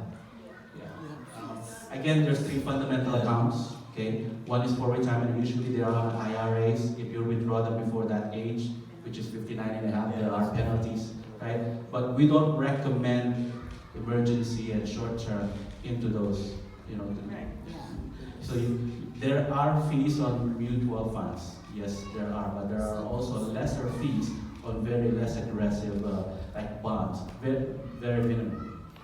By definition, emergency is emergency. So I think you don't consider emergency fund as a way to make more money because you have options. You have other options like investment. So emergency fund is really for emergency. But I think your question is, can you put it somewhere else where you could earn money for the emergency fund while you're not using it without paying any extra fees or anything like that? Yeah. So if you have that money in your savings, sitting in the savings, only earning so little, that's my question. Yeah. I know you could put it on money market, which is also accessible. Is there Yeah, it any is. other It is money market. investment that you could put that money to work for you, but accessible? And it's when safe. you- Besides And it's those safe. 3. And that is safe. That is savings. Yeah. Just go ahead. Yeah. That's So with the emergency fund, it's a little bit tricky because, like the pastor said, you need to make sure that you get that. If you invested in something that's going to be if you ever invested in the market, you always have that chance that you're going to lose some of that capital. So it's recommended to keep it in an account, or like Georgia said, maybe in a mutual fund.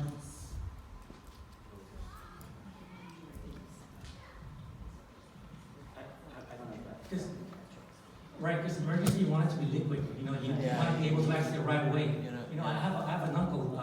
He came here from Nicaragua, He brought $10,000 and he thought he was being smart. He put it in a 6-month CD. Oh. He got sick. Can't access the money. So, you know? Yeah, that's not good. Yeah. And I mean, like I do, I always keep like a little stash at home, you know, for Money market probably like, is the best. real emergencies, you know? Like you have that there, you know? What if something happens, right? World turns upside down, let's grab that and, you know, put gas in the car or something like that. Versus having to drive down to the bank and try to take it out. You never know. You know, so it's always good to have, you know, just a little bit of cash on hand. You know, as a mini emergency fund if you would. You know, just to protect yourself. Money market are very liquid. Any more questions? Brian? Yeah. Here. This is just for all three of you. I like how you put emergency, short-term, and long-term savings. That opened my eyes up. What's the minimum you'd recommend to have to be stable? Or if you can't specify an amount, what percentage should one try to keep? Do you recommend? From your income? Yeah, from the income for like, because most of us have savings and checkings accounts, and so it's just good to know, you know, that you're stable. What would you recommend? Or is there a percentage? So that's going to depend on your, you know, everyone's different, right? But there's the 50-30-20 rule. 50% goes to your mortgage and all your expenses. Then you have 30% that can go towards your, you know, entertainment, if you want to call that, and then 20% that you try to, you know, put away. Oh, but I mean, like, just savings and checking, how would you, because I know you mentioned emergency, short-term and long-term, is there a certain percent, like, that way? Obviously, when you are focused on having that account ready, that means that you have like a set amount of money that you are wanting to save, correct? Yeah, well, let's just say $100. from whatever money you have, Yeah, let's say you want to $100, split it in right? checking and savings, what do you recommend? Yeah. And then how much? Percentage. Yeah, because like I'm glad you mentioned 3 different types. You have to have emergency, short-term, and long-term. Rule of thumb is that, let's say use a dollar amount, $100. Okay. Usually 50% goes to the emergency. And then again, how much is my emergency fund? Usually it's about 3 months of your income. Okay. And when you have that 50% going into that emergency savings, once you complete that 3 months, okay, 50% on the emergency, 25 on the short term, and then 25 on the wealth building account. On the long term. That's how. Okay, and then how about in terms of savings to checking? What is a good? Or is there a good, you know, because like in the military, they always said, like for rent, always keep your rent 1/3. Maybe there's a set formula that's good to keep everyone's savings and checking account balance, whether they have a lot or a little money. All right, so like I said, 50-30-20, you split it like that. 50% will go towards your rent, towards your, you know, living expenses. Then you have the other 30% for other expenses. Then you have the last 20% that you can use towards, you know, saving, retirement, investment, if you're in that position, of course. Because everyone's going to be different. You know, everyone's different. There's no, you know, specific answer that will satisfy everyone's need. Every individual is different. But that's just a, you know, rule of thumb to go by. Anyone else? Yeah, one.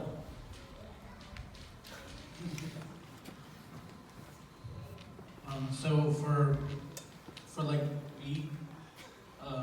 so after like you have that like emergency savings account, what if we don't make enough like disposable income?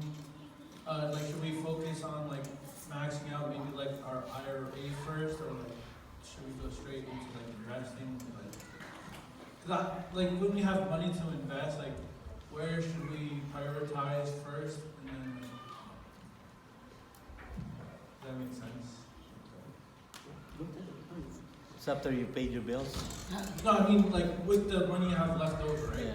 Like should we focus on like a specific, maybe like a retirement fund first, and then like towards our other investments, or like what should we prioritize as far as our investing goes after we already have like an emergency fund?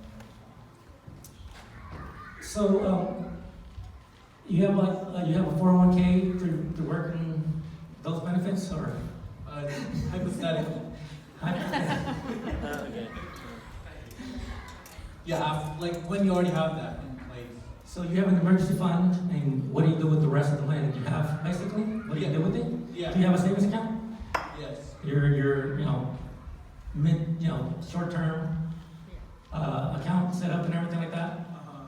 You could consider investing. Again, a great way to start investing is through mutual funds. Okay. You can find low cost, and it gives you a lot of benefits. At least to start. As you gain experience, then you could branch out into different vehicles that are a little bit riskier, and you can start building your portfolio. But to start, as a young person, I would probably start with mutual funds. That's the way I would go. Because they're affordable, and like I said, you achieve diversification. And if you get a good manager that's managing that fund, he's gonna put that money to work. So, Gerald, did you have a question earlier?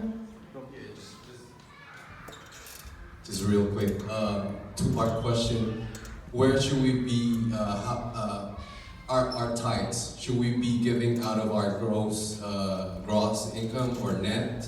And part two is, if we still have debt, should we continue giving our tithes or wait till the debt is wiped out?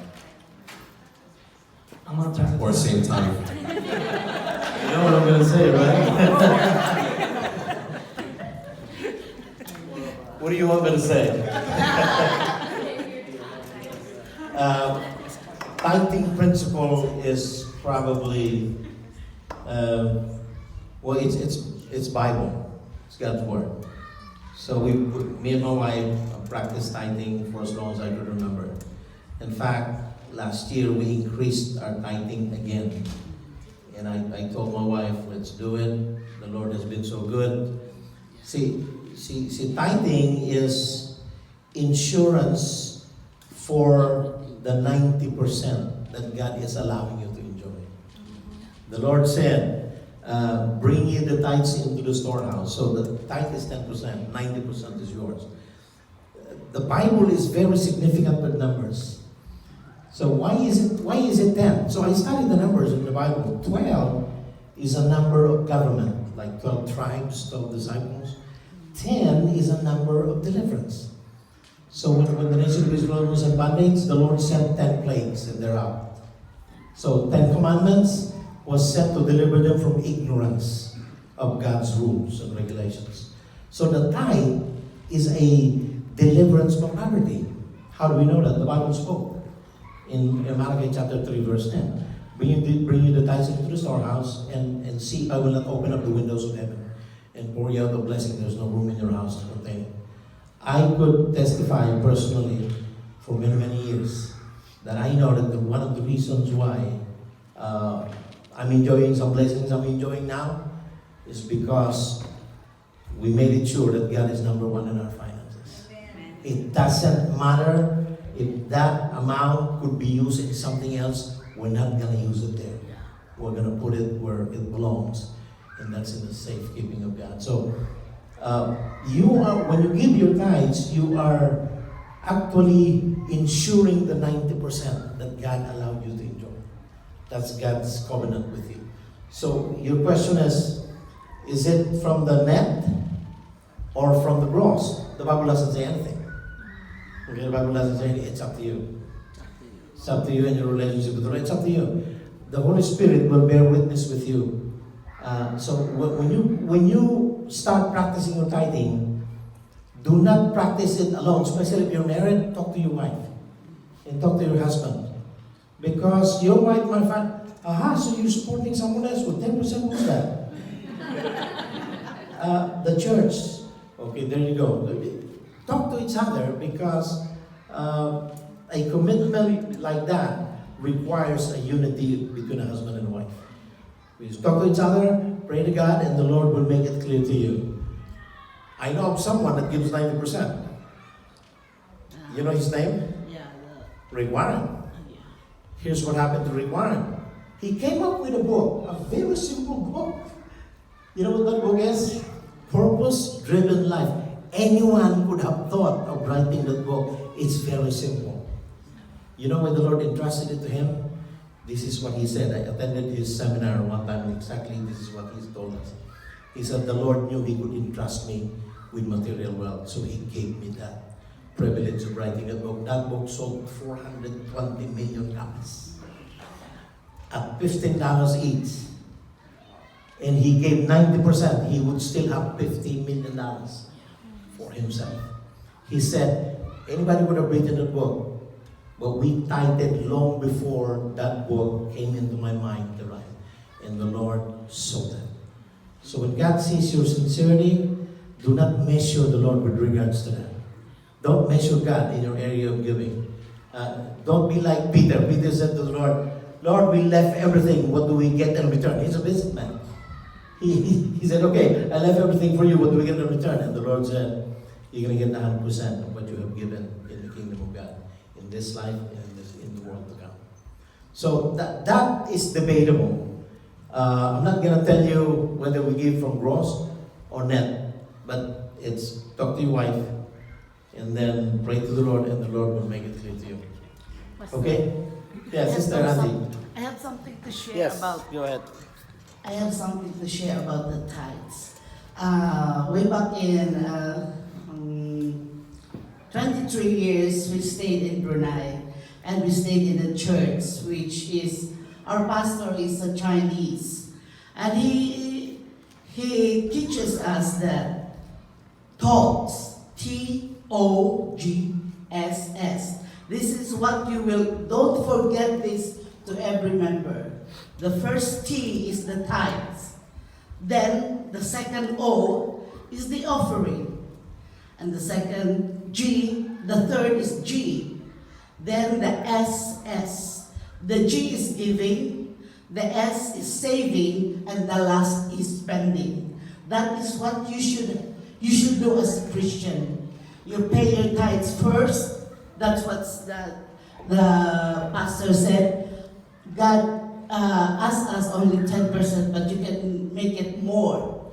But if you can give only 10%, then the 90% is for your offering, or you just give 5% and then give some for giving, another 5%. Then you have the 80%. And the 80% you can save for 20% and then spend only what you can spend for. That is normal spending, not overspending.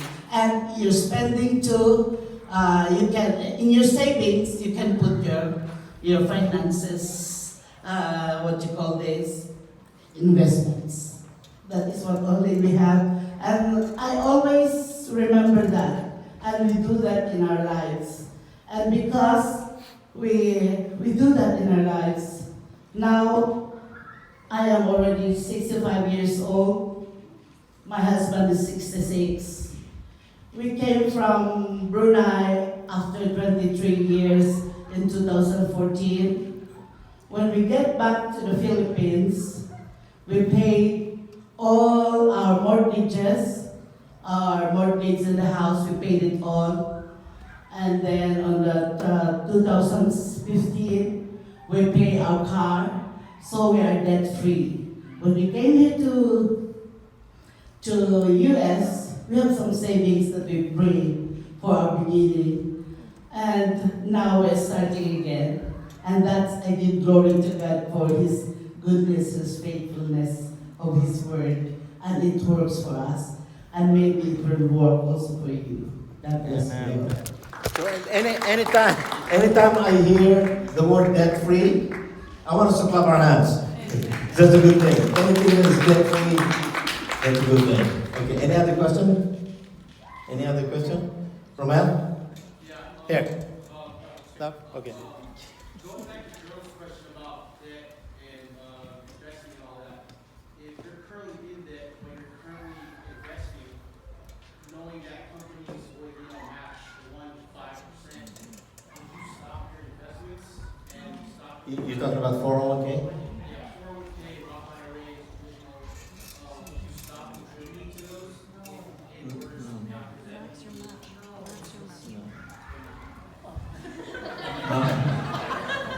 Very quick question, right? I mean, very quick answer.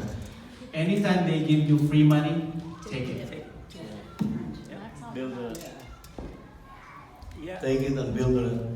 Yeah, Match. for your 401k, you should maximize it if you do.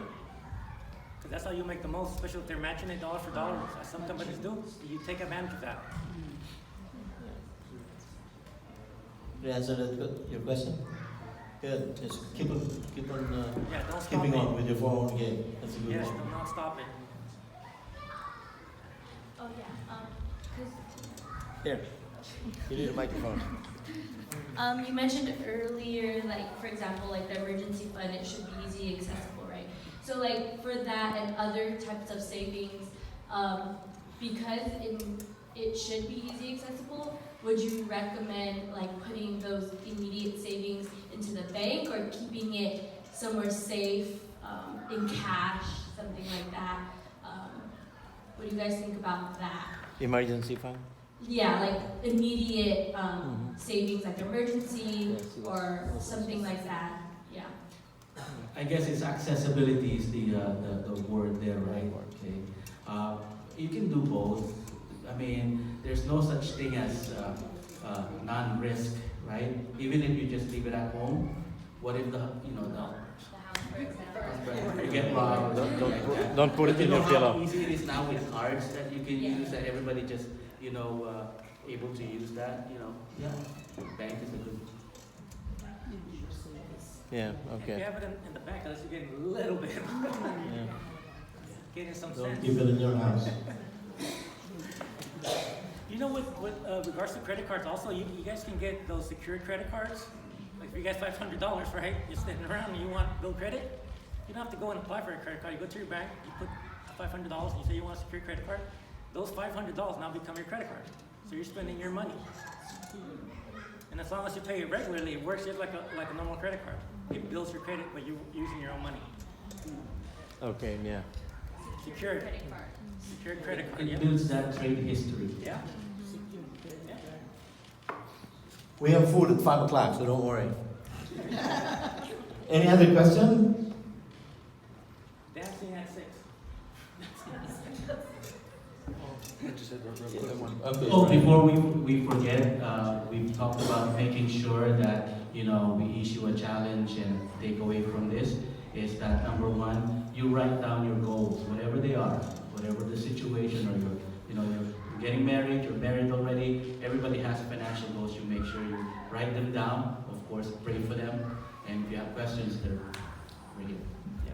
And if there's some that you guys are passionate about, like let's say stocks or mutual funds or whatever, you guys want to learn more, just let us know, and we'll make sure that on one of our future sessions, we'll focus the conversation on that and get very detailed so you guys could learn how that particular channel works. Everybody knows what a mutual fund is? No? Okay, so I think we need to explain what a mutual fund is. Mutual funds really are, if you look at like a box, or maybe a window with many, what do you call that? Bars, right? Mutual funds are, different companies put together in one box, right? When we say stocks, a lot of people think it's risky and stuff like that.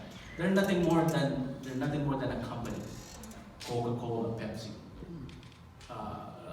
Apple, Microsoft, right? All of those putting together, just in case if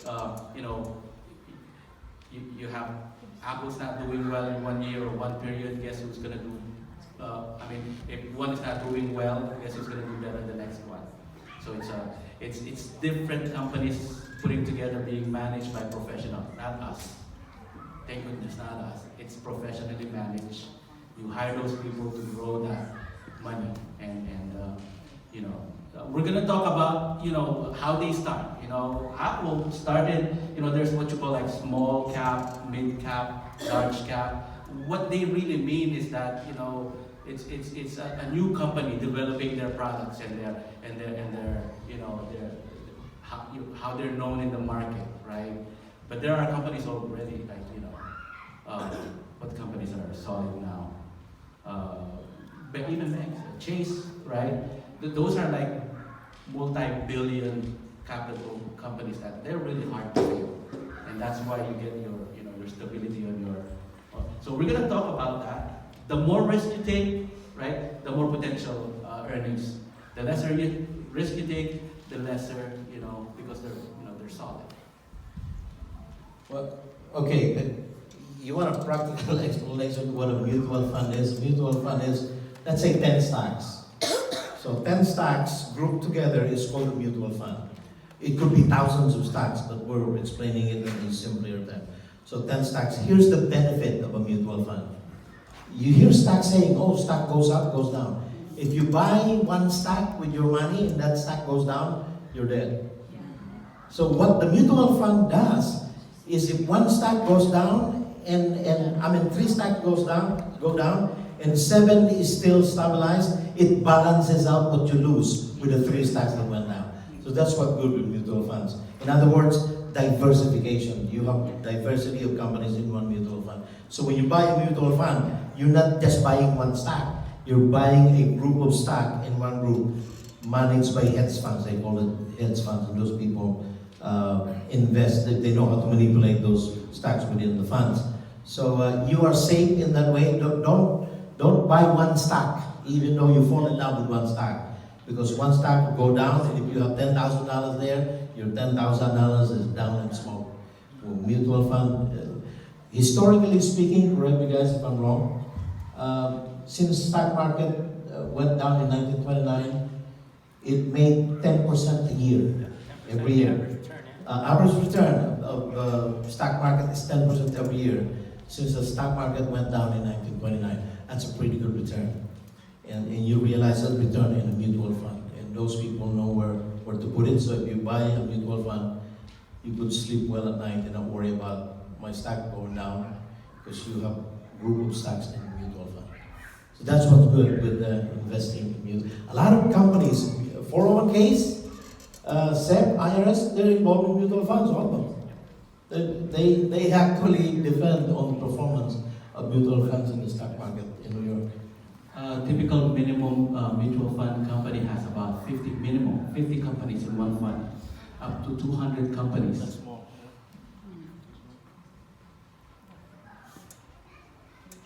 So it's not the risky one. There's risk involved. However, it depends on what kind of funds you're going to be using. Some people are comfortable with U.S. companies, especially with Trump being in charge and stuff like that. There are international companies like, emerging market, they call it.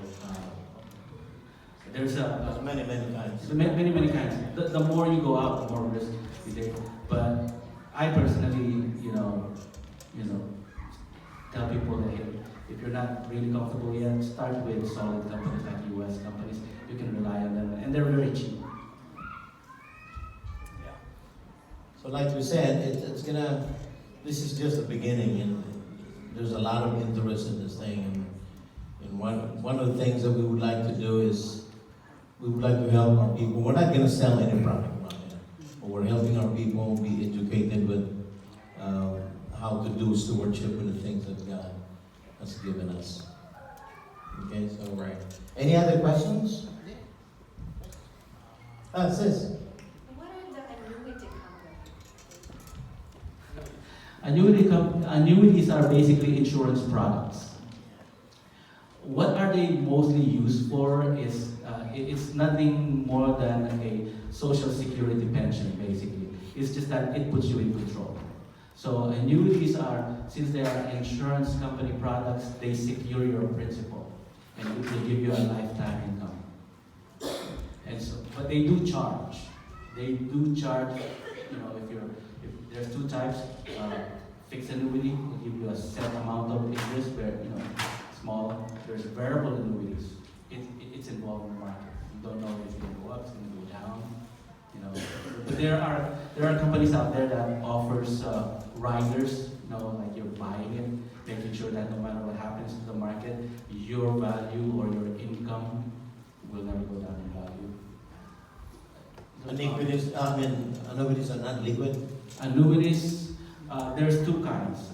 One is that there's two phases: accumulation right? Obviously you can, but you know, and distribution basically with your 59.5 or over, you start taking, you know, income. Yeah.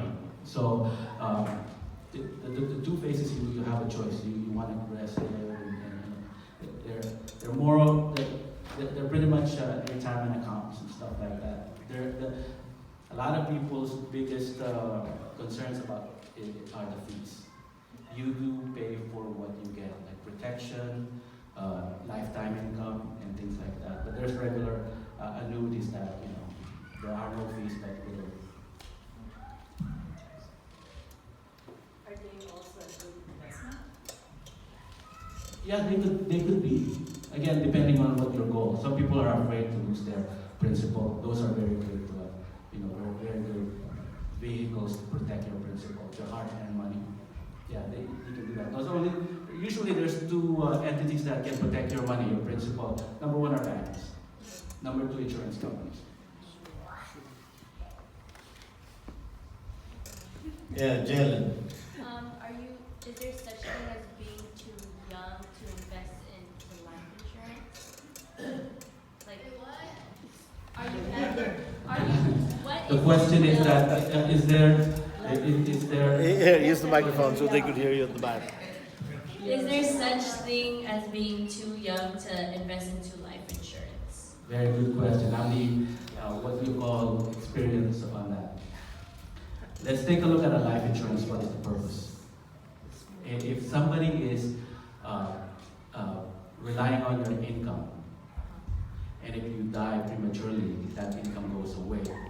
That kids or whatever, your kids are devastated with your family. If you don't have kids, if you're single, it's not really advisable, right? A lot of people, unfortunately, these days use insurance, life insurance, as a form of investment. Again, statistics shows that it's a very poor performing vehicle of, you know, investment. If you need it, again, if someone's relying on your income, dependent on your income, like what Pastor always said, get a life insurance. In my opinion, get the cheapest form. How you buy life insurance is like how you buy commodities, like gas, groceries, you buy them, you know, gas you buy by the gallon. Groceries by the pound. Insurance per thousand is by per thousand. You know, in my opinion, get terms the cheapest form of insurance. Because responsibilities, that's why people buy life insurance, is because they have responsibilities. But those responsibilities don't stay. They go away. Like kids grow up, they be on their own, right? You're protecting that while they are dependent on you. But you wanted to also make sure you have enough money while you're protecting them, you're saving, putting these 3 fundamental accounts and stuff like that. I hope that answers that question. Yeah, it does. Thank you. Anyone else?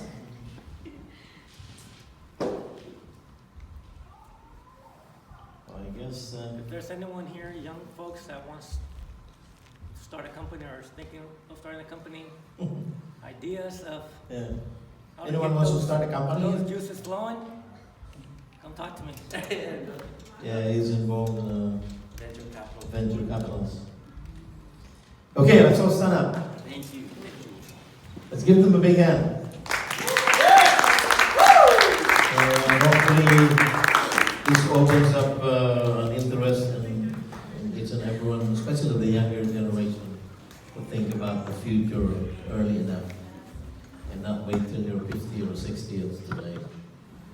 All right, so I'm going to ask Nicole, would you pray? Would you close this prayer?